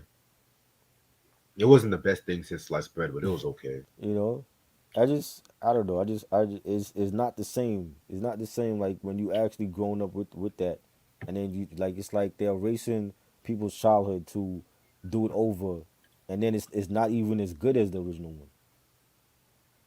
You know, you want to reboot something over, reboot fucking Malcolm and Eddie. Do that shit over. I feel like we should just leave certain things in the past because I think Eddie Griffin and Malcolm Jamal they didn't even like each other when they did that Oh shit. wow, Still, see, yeah, and they they didn't even ain't like work. the show. See, no, Like they that was didn't. not even like the best sitcom in UPN at that time. That honor goes to But Moesha. like imagine they start doing that. Like they rebooting shows and movies. What you got all this like Taylor Swift doing over her classic albums. What if Nas said, "Oh, I'm gonna do Illmatic over"? Like what? Like nah. You have to draw the line somewhere. Yeah, Shanti's trying to redo her first album and Yeah, shit too. because Irv Gotti, she's trying to like get rid of Irv Gotti or from getting paid. Or Shouldn't like have sucked his dick in the first place, come bro. on, man. You know. No, we can't No. reboot the Rain Brothers Why? without John Witherspoon. No, Why no. exactly? Why would you want to? Well, what's it gonna be? Just Sean and Marlon just chilling with D and shit like that? No. Well, fucking chilling with TC. Come on, man. Marlon becomes a pimp with TC and No. shit. Come on. I'm not a fan of reboots at all, man. I don't care for it. Like you don't hear a motherfucker say they're gonna reboot Family Ties and shit. Not Michael J's retired, so who they getting to play his Alex B. Keaton? Nah, Elzai didn't reboot Illmatic. It was like him paying homage to Nas. Yeah, You know what I'm saying? I don't even look at that as a real album. That's like a mixtape. I don't even consider that a real album for him. I'm not even a big Elzhi fan. I'm He's not a dope. big Slim Village He's fan. dope. They just got I by with their production. I like him. I like him away from Slum Village. I don't think he fit in with that group at all. He didn't. He You really know? did not. Yeah. I know it's sacrilegious, but I'm just not a big fan of that Fantastic Volume 2 album like that. I know it's Nah. sacrilegious to say. It's not. Really, I don't care for it. I mean, it's okay. But but I like this is not no Holy Grail album to me. You know what I'm saying? Jay Dilla fans think Well, I mean, of course, Jay Dilla fans are crazy and they're gonna say everything that he came out with was great. But I wasn't a fan of the Fantastic Voyage album. Give me Volume 1. That one was more dirtier and shit. Give me that one. I, And I, I I wasn't even a actually big fan of like that one I either. actually like the Trinity album and he only did like 3 songs on there. You know. Yes, I know King Richard is on streaming. Yeah, every time I hear Will talk about Jada, they always mention Catch Will Smith and King Yeah, Richard. but Taylor, I mean Taylor Swift. To me, I'm like, why would you want to re-record your album that people know the way it was already intended? Like, why would you want to re-record it for what? You don't hear Michael Jackson want to re-record Thriller. Right? You know what I'm saying?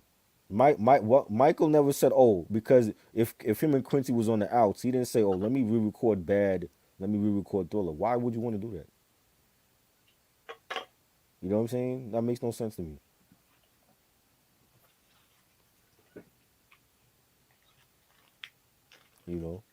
better TV character, Rock or Uncle Phil? I like Uncle Phil, man. Uncle Phil was Yeah, great, man.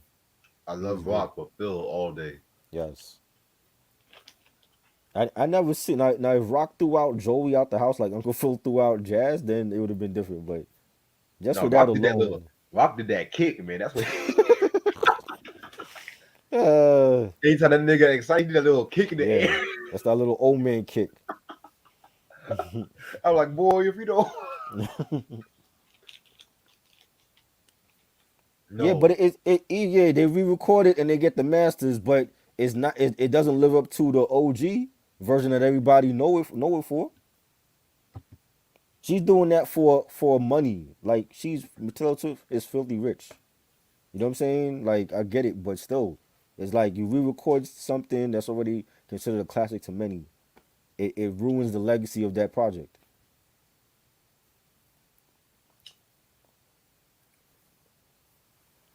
oh nigga, of course I know Static Shock, man. Static Shock. They making a movie out of that character. Yo, with fucking Nick Cannon, I Yeah, Nick heard. Cannon's supposed to be playing them. That's all. Maybe they Like changed their what? minds. So. Like when Rocco's Modern Life, they came out with that reboot movie. They did that shit right. Mm. They Like brought okay, back the like the Power Rangers, the Power Rangers reboot movie. You know why it sucked? Because people like the original, and it has a cult following. You can't reboot the Power Rangers. It's not gonna work. Especially like they had like 25, 30 different spin-off shows for Power Rangers. Like why would you want to reboot that into trash? You know what I'm saying? It's like Hollywood is trying to reboot everything. You know, if it's better, I doubt it's gonna be better.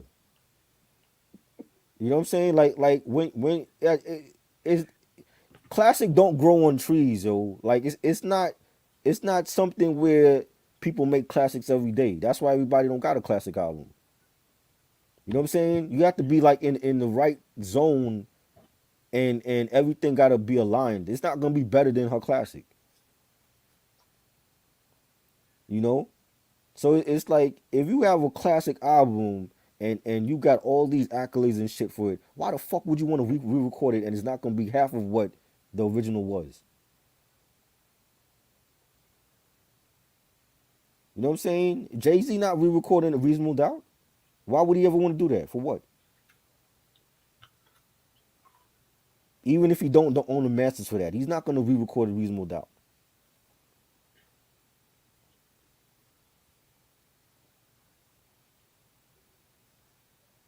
Street Fighter do need a reboot. There's some. Super Mario Brothers needs a reboot. Street Fighter, He-Man, yeah, there's some. But the majority of them now that they're remaking don't need a reboot. if they I do a don't. Mario movie, I want it to be a cartoon. I don't want it to be no Well, live they action. they they talked about that years. Like they were talking about motion capture when the whole motion capture thing was a craze. You know, I think they could pull it off, but I think it would have to be like how they did Sonic the Hedgehog. It would be like live action and then CGI. It have to be like that. It would have to be like that I because mean, if it was, see, they could do all animation, but then it was like, yo, like you had the Super Mario Brothers animated cartoon. I have that on DVD. Like, I don't think people want it. I don't think it would be well received as if like it was like if it was like a CGI live action movie. You know what I'm saying? They can do it. It just has to be done right. Not especially like for a lot of these like cartoons and video games they're trying to turn into movies. It has to be done right because everything can't be live action and everything can't be all animated. You have to come to a compromise. That's why they haven't done is they've been taking forever to come out with a Masters of Universe reboot because how are they gonna do that? How are you gonna do a Voltron film or a Thundercats film? You know what I'm saying? Like, how is it going to translate to on screen? Even if you think, like, in your mind it's going to look good, it still got to look good on screen. You know what I'm saying? And especially if they have a budget and it goes over the budget, then they got to cut back on some shit. So, I don't know. I think live action CGI for Mario Brothers, that's the way to go for that film. Because they I didn't have disagree. that. They tried that. I mean, They I no, hear they what you're don't. saying. They didn't have that in the first film. The one with John Leguizamo and Bob Hoskins, they didn't have that. It was all live action. Mm. You know what I'm saying? And they tried to make Dennis not I forgot the dude name. The dude that played King Cooper in the film. They tried to make him look like King Dennis Cooper, and Hopkins. yes, and he didn't look like King Cooper. You know, at least for Bob Hoskins, he did look like Mario because he had like the whole outfit and the mustache and everything. I didn't think John Leguizamo looked like Luigi, but they can't do a live action super. I think they got it has to be a mix of CGI and live action. You know, like for the backdrops, for the settings. Is any movie studio gonna spend millions of dollars like building the actual sets of the worlds from the game, or are they gonna like actually they can use it's cheaper for them to just use CGI for that. That Coming Um, to America 2 was trash. I actually liked it. I know I've had this conversation for the whole year. I actually thought it was a good sequel. I mean, how else if when people say they didn't like it, what kind of story would you bring back? How would you have bring back Hakeem and Sammy to America? That's what I'm saying because I You think it you, was you really want to know? yeah. I wouldn't have been it back because it's 30 years too fucking late. No, but I'm saying if you have to do the sequel where Hakeem and Sammy comes back to New York or America, how would you do it? I thought that was the right way for them to do it. I know how we can do it. Hmm. Let's just say like he's just getting adjusted in his life in America, and we just say fuck the kid. Let's not have no kid and shit. Let's just have Wesley Snipes' character be deriving and trying to threaten his throne or whatever and shit like that. It could just be like a battle of royalty or some shit like that. Not no baby mama drama and shit like that. No, Ghostbusters is not actual reboot. It's like we're supposed to be the continuation from part two, and the fact that they got Ivan Reitman's son to direct it, and everybody came back. That's the way that they should have did it from the beginning. Like the female version was okay, it wasn't great. That was really the remake, but Afterlife was really like the continuation from the first two films. You know what I'm saying? So that's why people were excited for it because they actually got it right this time. You know, Mega Man too. Like if they do a Mega Man film, I don't know if it could be completely animated because it depends because it's like people like me. That Mega Man is from my era. Are you making an animated Mega Man film for today's crowd or for the crowd back in the day that actually played the game? You feel what I'm mm, saying? I actually yeah, liked Sonic the Hedgehog. I thought it was a nice mix of live action and CGI, and Jim Carrey was the perfect cast for Dr. Wily. So I thought it was good, and they coming out with a part two.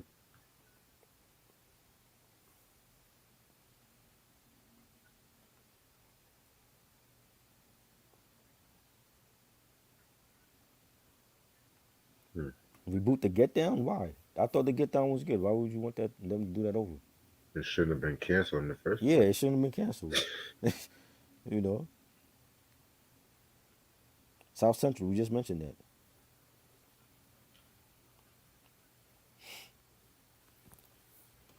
I'm trying to find like some shit. Oh,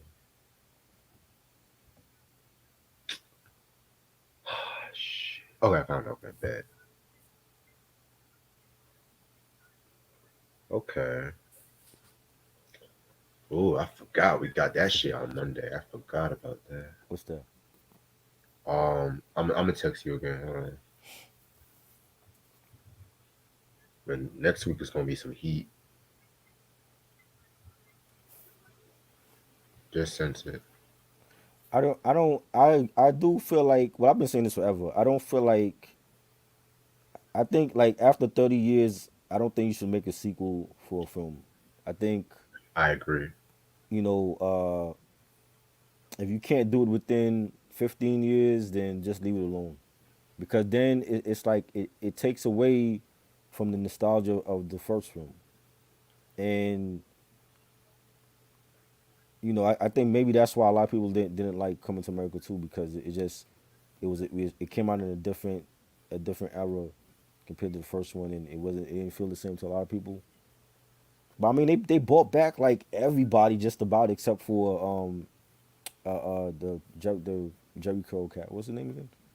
I forgot his name. Uh, I forgot the dude name, but everybody came and they asked him to come back. He didn't want to come back, so they brought back everybody. My issue was I didn't like the fact that they killed off Hakeem's dad. I don't think he should have been killed off in the film. Cause that really didn't serve no purpose. It's not like it made a difference with the way the film turned out to me. So I'm like, why would you kill off his pops? You know. Great Gatsby. I didn't watch it. You know what I'm saying? So I mean, if it was good, then that's cool. I didn't watch it. I felt like the original and the reboot was kind of boring, if you ask Eric me. LaSalle, that's his name. Yeah, Eric LaSalle. They asked Eric LaSalle to come back. He didn't want to come back. Smart man.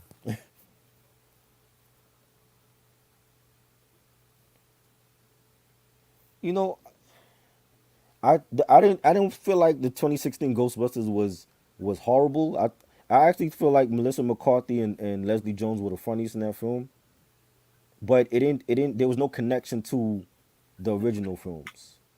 You know what I'm saying? And even though and what's crazy is they had Ernie Hudson in the film and they had Bill Murray in the film, but there was no connection in the story, which didn't make no sense to me.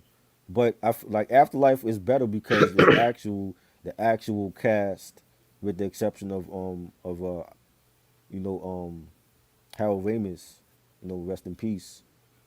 But his son Jason directed the film, and they brought back everybody. Rick Moranis is retired now, but that is the true continuation for the first two films. Personally, one sequel that took years after that I surprisingly liked better than the original was The Best Man Holiday. You like that better than the original? Really? I felt like Okay. the original was cool, but it had its corny moments. But what was corny to you about it? A lot of those late '90s dating movies, it Olo. the characterizations I gotta admit were kind of one note compared to the second one. I'm gonna be quite honest and shit like that. Like you have, of course, when it comes to those dating movies, you had the player that don't want to get married or settle down. You have the power couple and shit like that. You have the female who does not want to admit that she needs a man when she says that she's good at being single. It's just I've seen it all and shit. I felt like the best man too. They made the characters more 3 dimensional or 2 dimensional for all I care and shit. You're muted. Reg has a crazy statement. I gotta end up charging my computer. Wow. Like it's like my computer already know when you're gonna say some crazy shit. Wow. My Okay. laptop be like, yo, I'm about to go out because you bugging. So I can't be the only one that likes the Best Man Holiday 2 over the Best Man Holiday 1. Best Man Holiday, yeah, but they killed off the dude wife, yo. So how are they gonna continue Oh, on now? Like, okay. So what? They killed off the dude's wife. So what? They killed off Ricky and Boys in the Hood. I don't see nobody complaining what are you about that. talking about? Come on, Ricky wasn't even the main character. What are you talking about? What the fuck you talking about? He wasn't The even one of the the main main characters. character. Listen, Boys in the Hood did well because of Doughboy. Ice Cube was the star of that film. Ice Cube Yeah, and yeah, Cuba yeah. Gooding. He was a star. But fuck, Ricky, come on now, I'm, Ricky I'm really. just saying. The characterization of the first Best Man was just I felt like it was a little one note on some instances compared to the second the one. the whole point of that film was dude was getting married, and his friend wrote a book about him sleeping with the bride or whatever, and then you see the falling out and what happened. I thought that was a classic film. Yeah, it's a classic. I'm not gonna lie, it's a classic. I just what's up, Calvin? First time in the show. What's up with Calvin you? was good. What's the Uh, best era of black TV shows? the best 90s. ever is the '90s, but like I had said earlier, I do feel like they were using hip hop to gain the African American viewers, and I feel like they were exploiting our culture to do that. You know what I'm saying? So some shows were hit and some were miss, like Malcolm and Eddie and Homeboys from Outer Space, trash.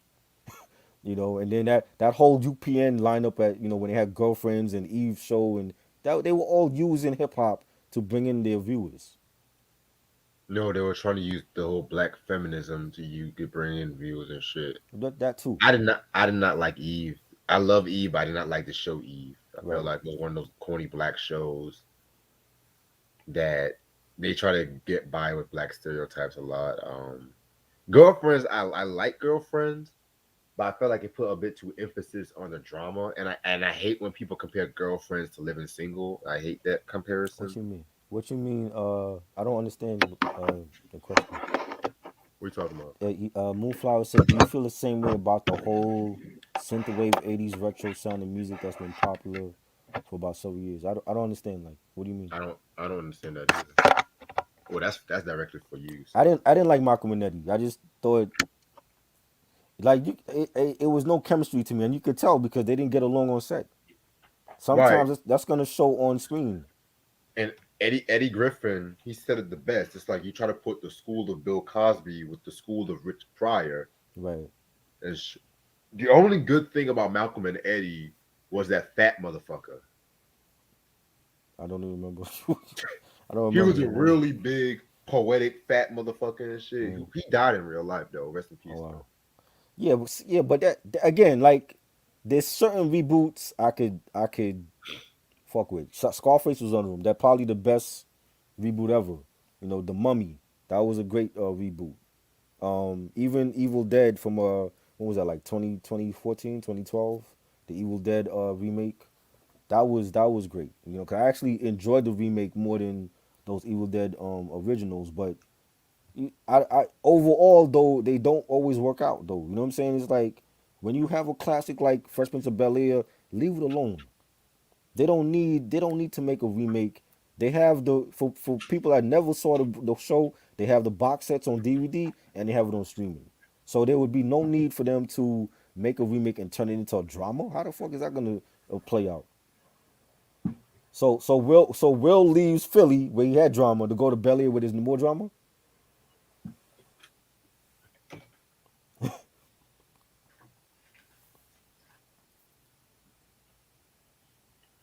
Thank you, me boy. Um, Jamie Carter, that's his name. Favorite Sade album? I love Love Deluxe is my favorite.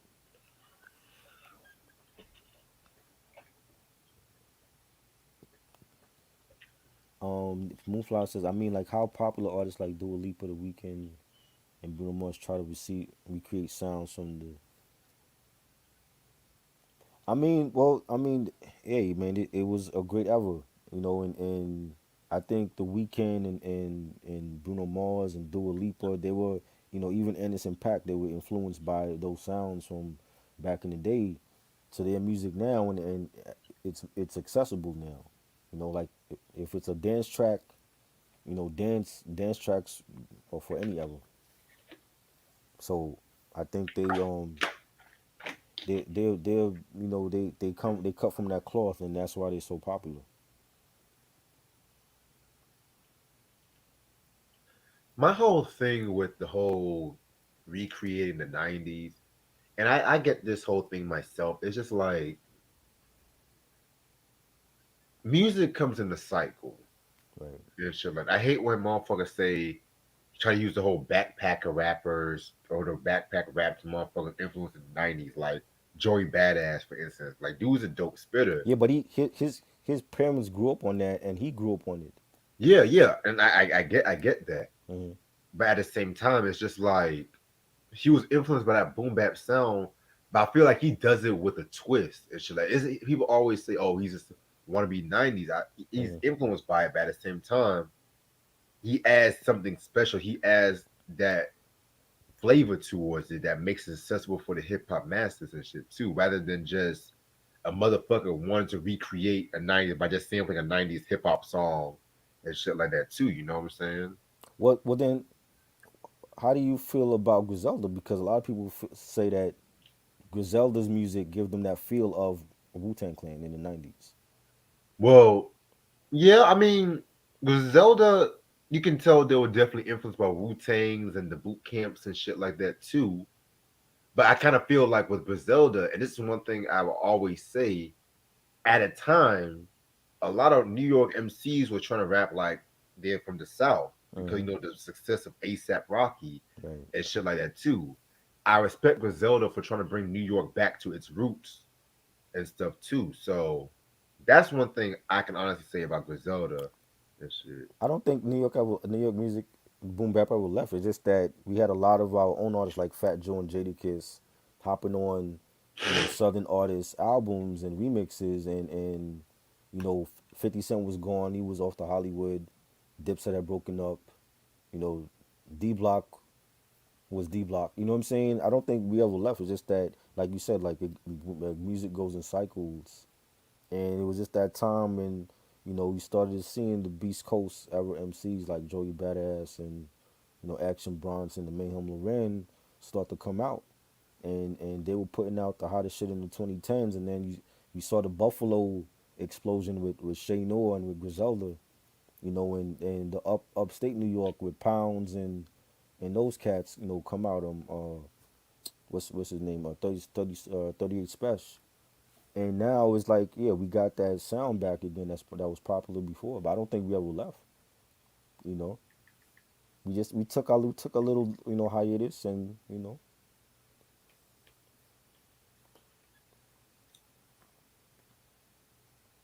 Calvin, this is a very good question. If you're creating and writing a new black comedy sitcom, do you incorporate hip hop culture and why? And do you need it? Personally, we do. we do need it, But but I it shouldn't be the main focus of that show. exactly, exactly. That's exactly Like like there's a show I told Reg about. It's called Love Life, and it's about a black man that he works at a company like he's a writer actually. He works at a publishing company. He writes his own books, and he was married to a white woman for 7 years. And then he realized in his marriage he really didn't love her. They really didn't have nothing in common. But he did it. uh Did you see this show yet? I tried to get into it. You don't I like it. didn't I didn't like it. He wasn't happy, and I think he did it to make his parents happy for him, and Yeah. like it's a modern show, and you might hear like some tribe in it every now and then, and it reminds me of Insecure. Insecure is a to me it's a great show, and they do Mm. incorporate hip hop and R&B, and but it's not the main focus of the show. Like you can still have a great storyline without throwing out the culture in everybody's face. So yeah, See, you that's why can. I hate Insecure. I hate those black dating shows and stuff like that. To be honest, like give me a show like hell, give me a fucking show like the fucking P Valley and shit like that. You know what I'm saying? Isn't P Valley about strippers? Yeah, it's about strippers, but this is the way I see it. Hmm. It's just talking about. I mostly sometimes I'm not like the biggest avid fan, but I watched a couple of it and I liked it because of the dialogue between the strippers and shit. Well, yeah, I like to watch because of the ass too. You know, I'm not gonna be real, but still, And it's what are like they? with certain shows, I like to pay attention to the dialogue and stuff too, and the content because And what are they playing at strip clubs? Hip hop. hip hop. Exactly. Hell, if I made a show, let me tell you something. If I made a sitcom, I'm not just always gonna play hip hop. You'll probably hear some soul or some jazz Hmm. or whatever and shit too and shit. You know what I'm saying? Like Right. hell, Boondocks. The Boondocks. fucking background music was mostly jazz music. Hmm. The ding ding ding ding ding ding ding ding with the Right. slowing little hip hop and shit like that. Right. Hell, rock. Whoa, whoa, whoa, whoa, whoa, like that gospel Hmm. shit. Like, but then when you have like the white people who are writing the show, they said let's just throw in some outdated hip hop slang and Right. shit like that. You know? Did you Not like say by the Bell the college years? It was alright. It was Love Deluxe. I just said my favorite Sade album. What is wrong with? I say something it's like people don't see what I'm saying. shit. I'm gonna stay on for 10 minutes. I gotta watch book two tonight. Shit. I forgot it was past Right. midnight and shit. Gotta see what Tyreek got himself into this time and shit. Oh boy. Oh, that's what you was running to go see. That you was running to see Power. You know I've been addicted to. You know I'm addicted to that. For not addicted, but you know I love that book too and shit. Cause All right. I mean, Raising Canaan was good, Uh but huh. book two that was just on some calculating shit. Favorite character from book two. Oh Um, shit, Ronnie. Fuck. I'm not gonna say Tyreek. I'm gonna say Kane. That's my nigga though. Kane. Um, Hell, even Monet. that little Monet. the country basketball player Zeke. Oh, Zeke banging out the professor, yo. Yo, I think I think Zeke is going to fall in the draft to make up to stick it to Monet. I think he's gonna fall in the draft. I don't think he because he now that he know Monet's plans, I think he's gonna fall purposely in the draft. mm, who knows? You know what I'm saying? Because he realized like yo, like Monet wants to live off of his riches, and I don't think he's gonna take that. I don't think he's happy about that. Man, loose Did ends, you you like the can't Saved stop. by the Bell spinoff show? What spinoff show was that? The new class, I hated the new I class. never saw it. They had a spinoff show for Saved by the Bell. Yeah, it was more like a continuation. Wow. Loose ends, you can't stop the rain. Or new edition, can't stand. Can you stand the rain? Yeah, the Tommy spinoff is next year. That's I think February that's coming out. Cause they said they have the trailer for that already.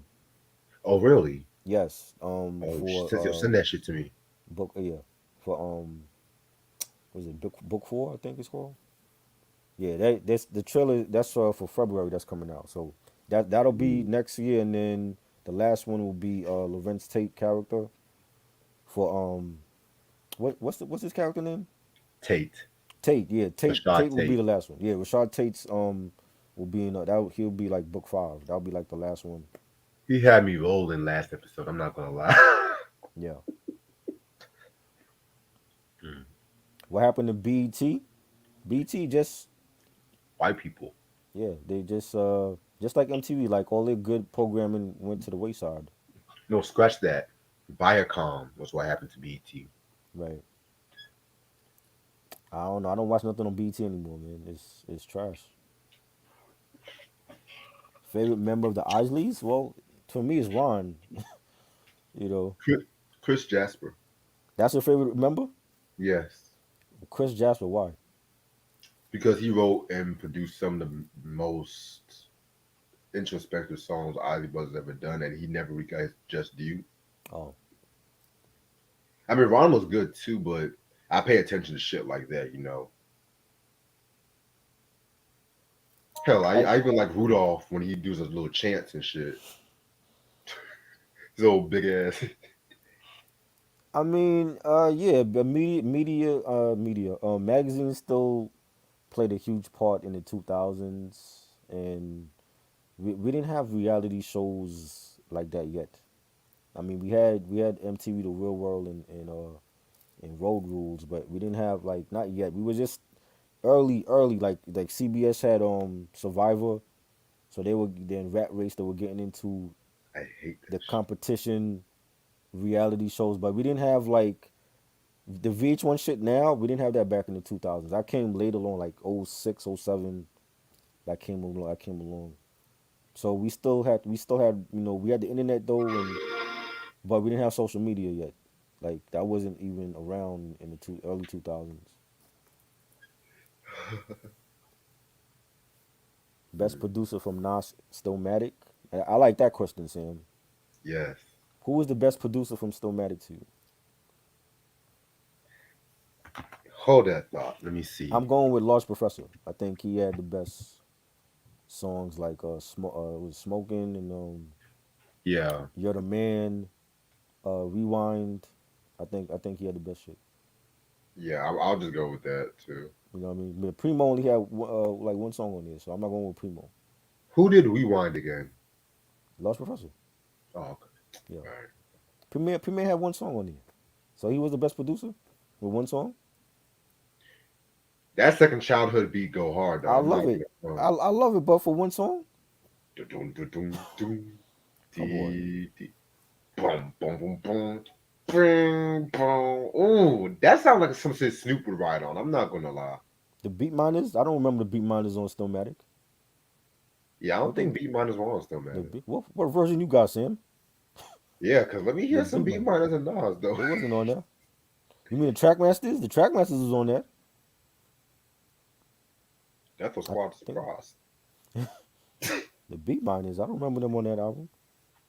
Fellas, who Marvin Gaye or Stevie Wonder or Al Green, who's better? Stevie. I like Marvin a little bit better. Yeah. You remember? Yeah, Fear Factor. Yeah, that was like early 2000s. Fear Factor, Dog Eat Dog. Yo, You know, Ronnie, I love that question. Best producer on Reasonable Doubt. To me, Ski. Clark Kent. Clark Kent had some joints, definitely. Clark Kent, he added the classiness to Reasonable Doubt. Yeah, Yeah. Primo had some joints on there too. Oh, that's probably his best work with Jay. I'm not going to front. Thoughts on No ID Black album? I didn't. The No ID Black album. When did that come out? Is that That new? was '97. I don't That's remember actually that. I have to re-listen to that, but that's actually a very underrated album, Keyboard. I don't remember that one. Let me show it to you. Hold on. Yeah. Do you like the song "Can't Let You Go"? No, I hate that song actually. Don't like Which that one? song. "Can't Let You Go" by Fabulous. Trash. No, I don't like that one. I think that was on Street Dreams. Trackmasters are great, man. Like they could definitely do a verses, man, because they got many hits.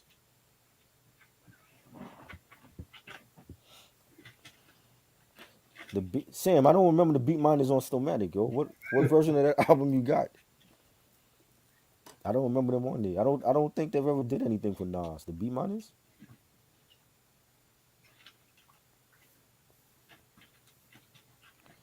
I want Jay Z and Nas to do a versus. I think they should schedule it for next Christmas Day, 2022. Give us that would be a great present for the fans.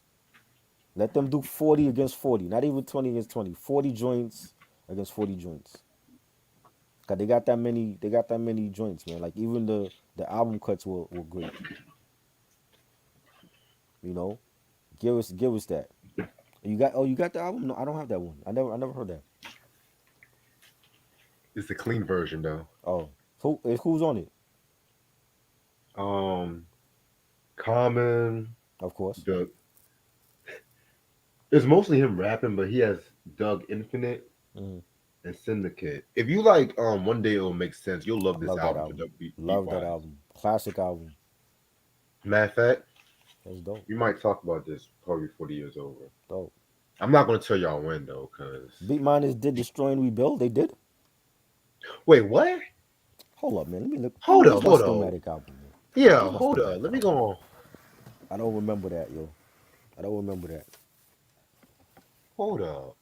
What is my No, that Stillmatic album? was Baby Paul. Oh yeah.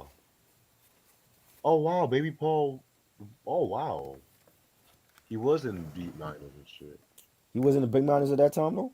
Yeah, but that's not Walt and Mr. Evil D. That's just Baby Paul. I thought you meant Oh, like Mr. DJ Evil D and Mr. Walt. oh, bad. Yeah. No, that don't count. Shit, Kid Capri was a part of the Trackmasters for a brief period. That don't count. No, I was about to say shit.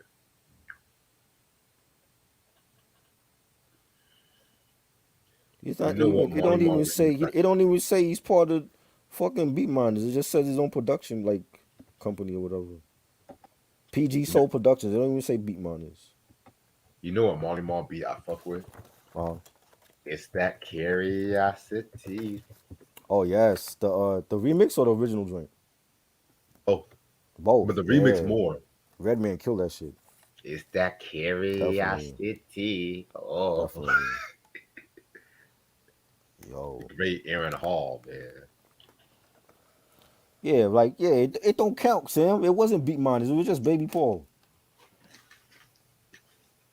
JD dodged the Trackmasters. Why? What do you mean he dodged them? There was supposed to be a battle with JD. I didn't hear about that. He would got Carmen should be the washed. judge. Huh? Hmm? Carmen should be the judge. Leroy said Carmen should be the judge for Jay Z and Nas versus battle. You know what? Y'all messy as hell. LL Cool J and Buster, yes. I would love to see that one. Definitely. They haven't announced what the next one yet. I guess Swiss Beats is still pissed off. Something tells me versus is not gonna last long.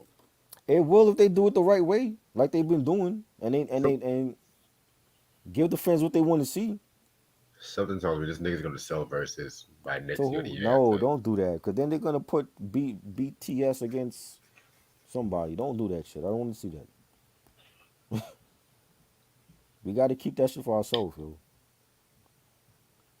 How about Jay Z versus LL Cool J? No, Jay Z will win that. No, no, no, no, no. LL Like, against well, Buster. LL. That's a more even matchup for LL. I don't want to see him against Jay. LL will wash Buster. I'm not gonna lie. No, he would not. No, he would not. LL would watch Buster with those I terrible don't albums know, and man. tape. What? I don't know, Are man. you serious? I Hell don't fucking know. no. Hey, Wait, Buster got some heat though, but I don't know. those terrible. Who had more terrible albums in the 2000s, Buster or LL? That's a good question. Hold up. Let me I, hold up. it's not a good. It's not. It's very easy for me. LL Cool I J had, had I trash had after to. Gold. He had trash. At least Buster had some semi joints after Anarchy. You know what I'm saying? Like Genesis, I could fuck with. I fuck with Genesis. You know, Big Bang was his best album since fucking ELE. I would say Big Bang was like his best album in the 2000s. Anything off of Big Bang could beat anything that LL was dropping after Goat. Are you serious? Really? What I was don't the know.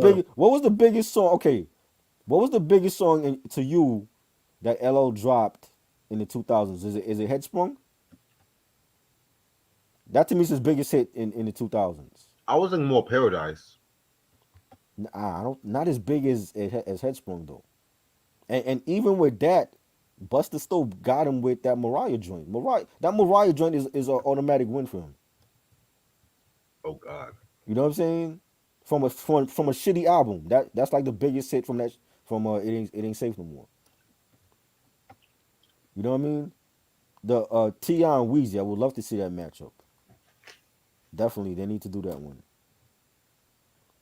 Will Smith and Ice Cube, I think Ice Cube would beat him. Put Terrence Howard in the I verses. think I think Ice Cube would beat him. No, I now Will Smith and LL. Will Smith, I think Will could win some rounds. I'm not saying he would win because Will even said that he would get smoked by LL. But if you don't put Will against LL, who are you putting him up against? Slick Rick? Who knows? You know what I'm saying? Terrence So Howard no, or Leon. no, no. Love You Better. What's his biggest hit in the 2000s to you? I don't know. I don't think Love You. I think Headsprung was a bigger hit. Love You Better is right there though. That was a hit for him too. Um, hip hop. What's the best game album? To me, is documentary, Doctor's Advocate. and that's it. No, no. No, LAX was good. LAX was good. hmm Documentary 2 and 2.5 though too. That was a good. That was a good too. That was a good. Best producer on Fireman Squad.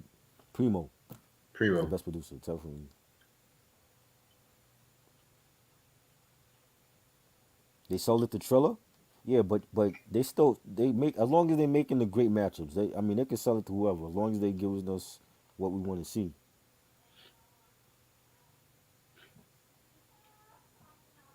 I'm gonna answer a few more people.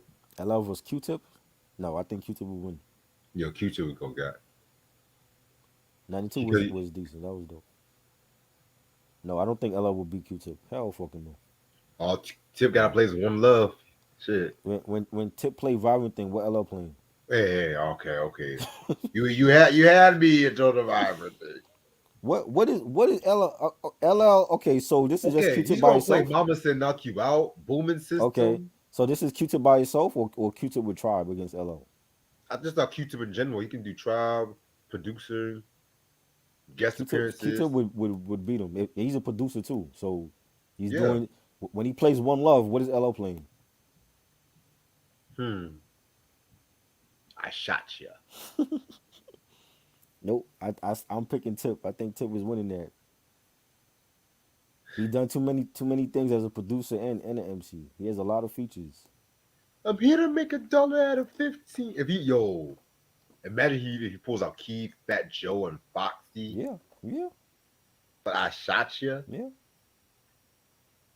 yeah. It And can watch happen. Fat Joe be like, "Hey yo, we weren't talking about Pac on yesterday's price. Is not Why was he today's. there? Why was he even at the verses? What was he doing there? I didn't. My name He is Fat he Joe. wasn't the host. It's like he wasn't bringing out these motherfuckers. Why was he there? These are my brothers." Best producer on Doggy Style? It's only Dre. Right. It's Dre Well, for me. well, Well, the Baz allegedly, did some shit, but he's allegedly, openly allegedly, he didn't get the credit for it though. Allegedly, we going off he of was rumors and shit. he was an understudy. Right. You know what I'm saying? His time came later. What are your guys' thoughts on Ye saying Common is better than Talib, Of catalog course. wise. MC wise, I think Quali doesn't get enough props as a MC. I think he is dope, but catalog wise, yeah, Common got him beat. Lumi D versus Blue Cantrell, I didn't like none of them. They both sounded alike. Do they? Well, one did Money, reggae, money. one did reggaeton. I don't know what Blue Cantrell did. Then she had that song "Hit 'Em Up" style or whatever. Yeah, yes. Her Then she only thought she good was hit. Tupac for 1 second. And there's a connection with Jay Z too. Of course, 6 degrees of Sean Carter. Like, Yeah. Supposedly, there's a rumor that she and Jay messed around and she wanted Jay Z. She wanted to take Jay Z from Beyonce. I'm serious. They have the I know, Let's get down to So you I saw it know. then. Yeah, I believe Yo, it. Cause every she and time a she bold. female, She said that in an interview to Wendy Williams.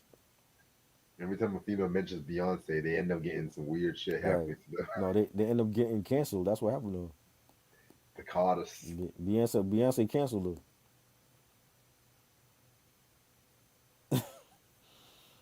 Best producer on Live and Let Die. Sir Jinx. You think so? Yeah, yeah. Who you got? I must be thinking about the other album. I was gonna say Lost Professor. That's the other Yeah, album. that was the other album. Yeah. Okay. Trackmaster got some heat there too. This was Yeah. dirty Yes. Trackmasters too. Yes. Early track masters. Yes. Ooh, ooh, Left Eye or Lady of Rage. Lyrically, I got lady. Lady of Rage. Baha Have you ever Men. heard Left Eye's album though? I heard Supernova. Yeah. Is I it didn't good? hear. No, it was it was okay. It was like a couple songs that was good, like Life is a Park with Carl Thomas. That was good. That was on the sampler for Supernova and the was it the block something with the block in it. Block Party, I think it was called. That was good. Um, I didn't hear the Nina album, the Death Row album. I didn't hear that one. I want to hear that one for I some do want to reason. hear that one. Yeah. Actually, no, I take that back. That's post '98 Death Row. Let me stop. I mean, it might be a gem though. Well, that's what I thought about Best of Both Worlds, but That was a good album. I don't know what you're talking about, yo. fuck you, mean to That know what I'm album was talking? good. Honey, you had Honey. You had I don't, Body. I don't I don't, care if you had vinegar and shit. that's a dope album. I don't. The second one, I don't think they needed a second one, but the Oh, first one was shit. dope. Best verse from One Two and Pass. I'd I rather like listen to Tisha Campbell's album Smith than and Best of Wesson. Both Smith and Wesson had the best verse on that track to me. Worlds.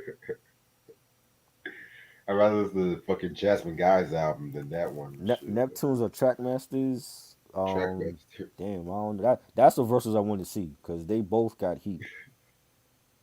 They both got heat. I want to see that versus next. Producers battle.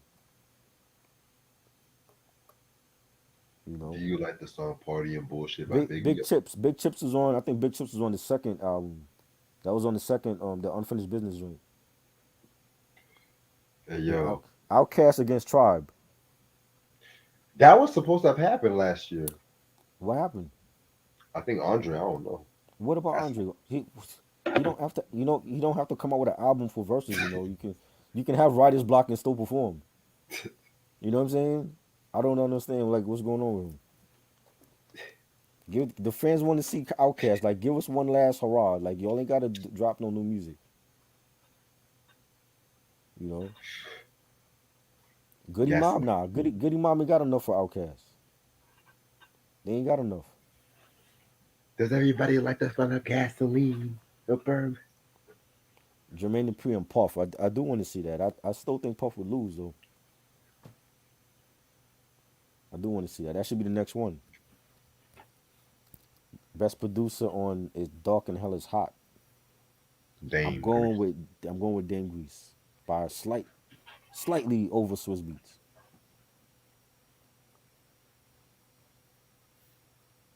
He turned down a million. Yeah, well that's probably why then. Maybe he doesn't care about verses.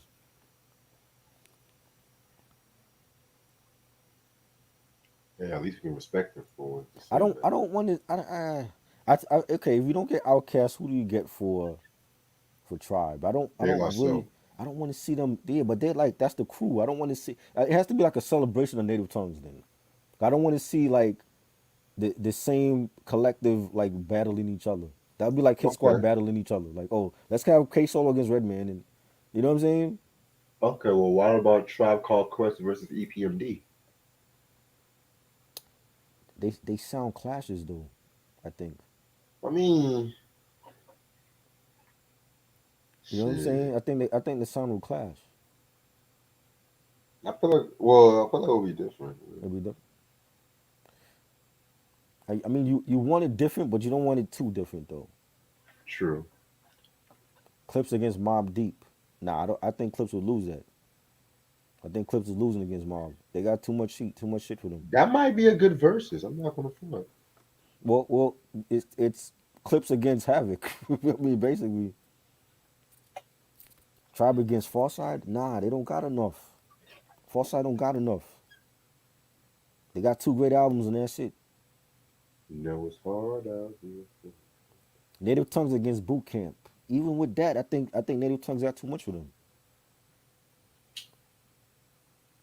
I mean, when you after see if Boot Camp do that, they got to stick to just the early '90s shit and the Sean Price stuff. Cause really like now, what are they putting out that's still great? It's only like Sean Price shit that people are checking for. You know, when was the last time people said, "Oh, yo, I love the new Rock This Monster album"? Like, you know what I'm saying? Yeah. And I love all of them, but I'm just saying musically, if you're gonna do a versus with Boot Camp against Native Tongues, they gotta shorten they discography to just the '90s shit. You know, you're using the OGC, Black Moon, Smith and Wesson, Helter Skelter, and then if you want to dip into the Sean Price catalog, they do that. But that's about it. They're not OGC not even doing music like that no more. So Mariah versus Janet, that would be a good battle. I don't know. Tribe versus Neptunes, nah. Mariah and Janet, that would be Juice Crew. What about Juice Crew against Native Tongues? What about that one? That could work. Cause they got enough, you know. They can play the biz stuff. You know what I'm saying? They can Mass Stage can do his thing and Kane and G rapping them if he shows up. I'm not gonna lie, knee boy. I don't have the best knowledge on RBL or Smiles and Southstar. I didn't like Smiles and South Store at all. Who are they? They were like a when did they come out? Like late was it late '90s, early 2000s, or early 2000s? I used to see their videos on like BET, but they wasn't like they were like a one hit wonder. Yeah, I know more RBL posse and shit. DITC versus Wu Tang Clan. I'm thinking DITC Mmm. versus Boot Camp. Mmm. DITC versus Boot Camp. Interesting. That could work. That could work. Wu Tang is Wu forever. Wu Tang is like unbeatable. Like who's battling Wu Tang, yo? No, I don't even think if Outkast or Mob battle Wu, they would still win. I think Wu Tang would beat them. Cause that's really the only groups that I could really put up against Wu Tang, like Outkast and Mob.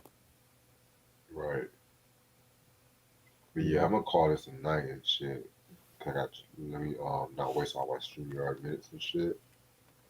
But this has been a dope convo about rock, hip hop, all that fucking shit. Did We're we talk actually about gonna do, Stillmatic?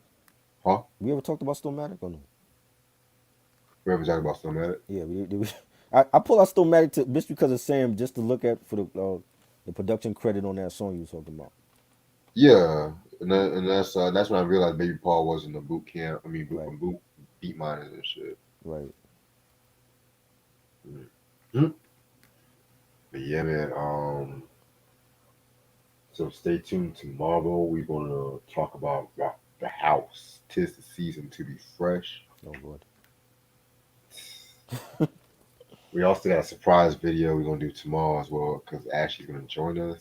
Right. This shit. So that's gonna be a little short surprise video. That's all I'm gonna say. Are we recording that or are we doing it live?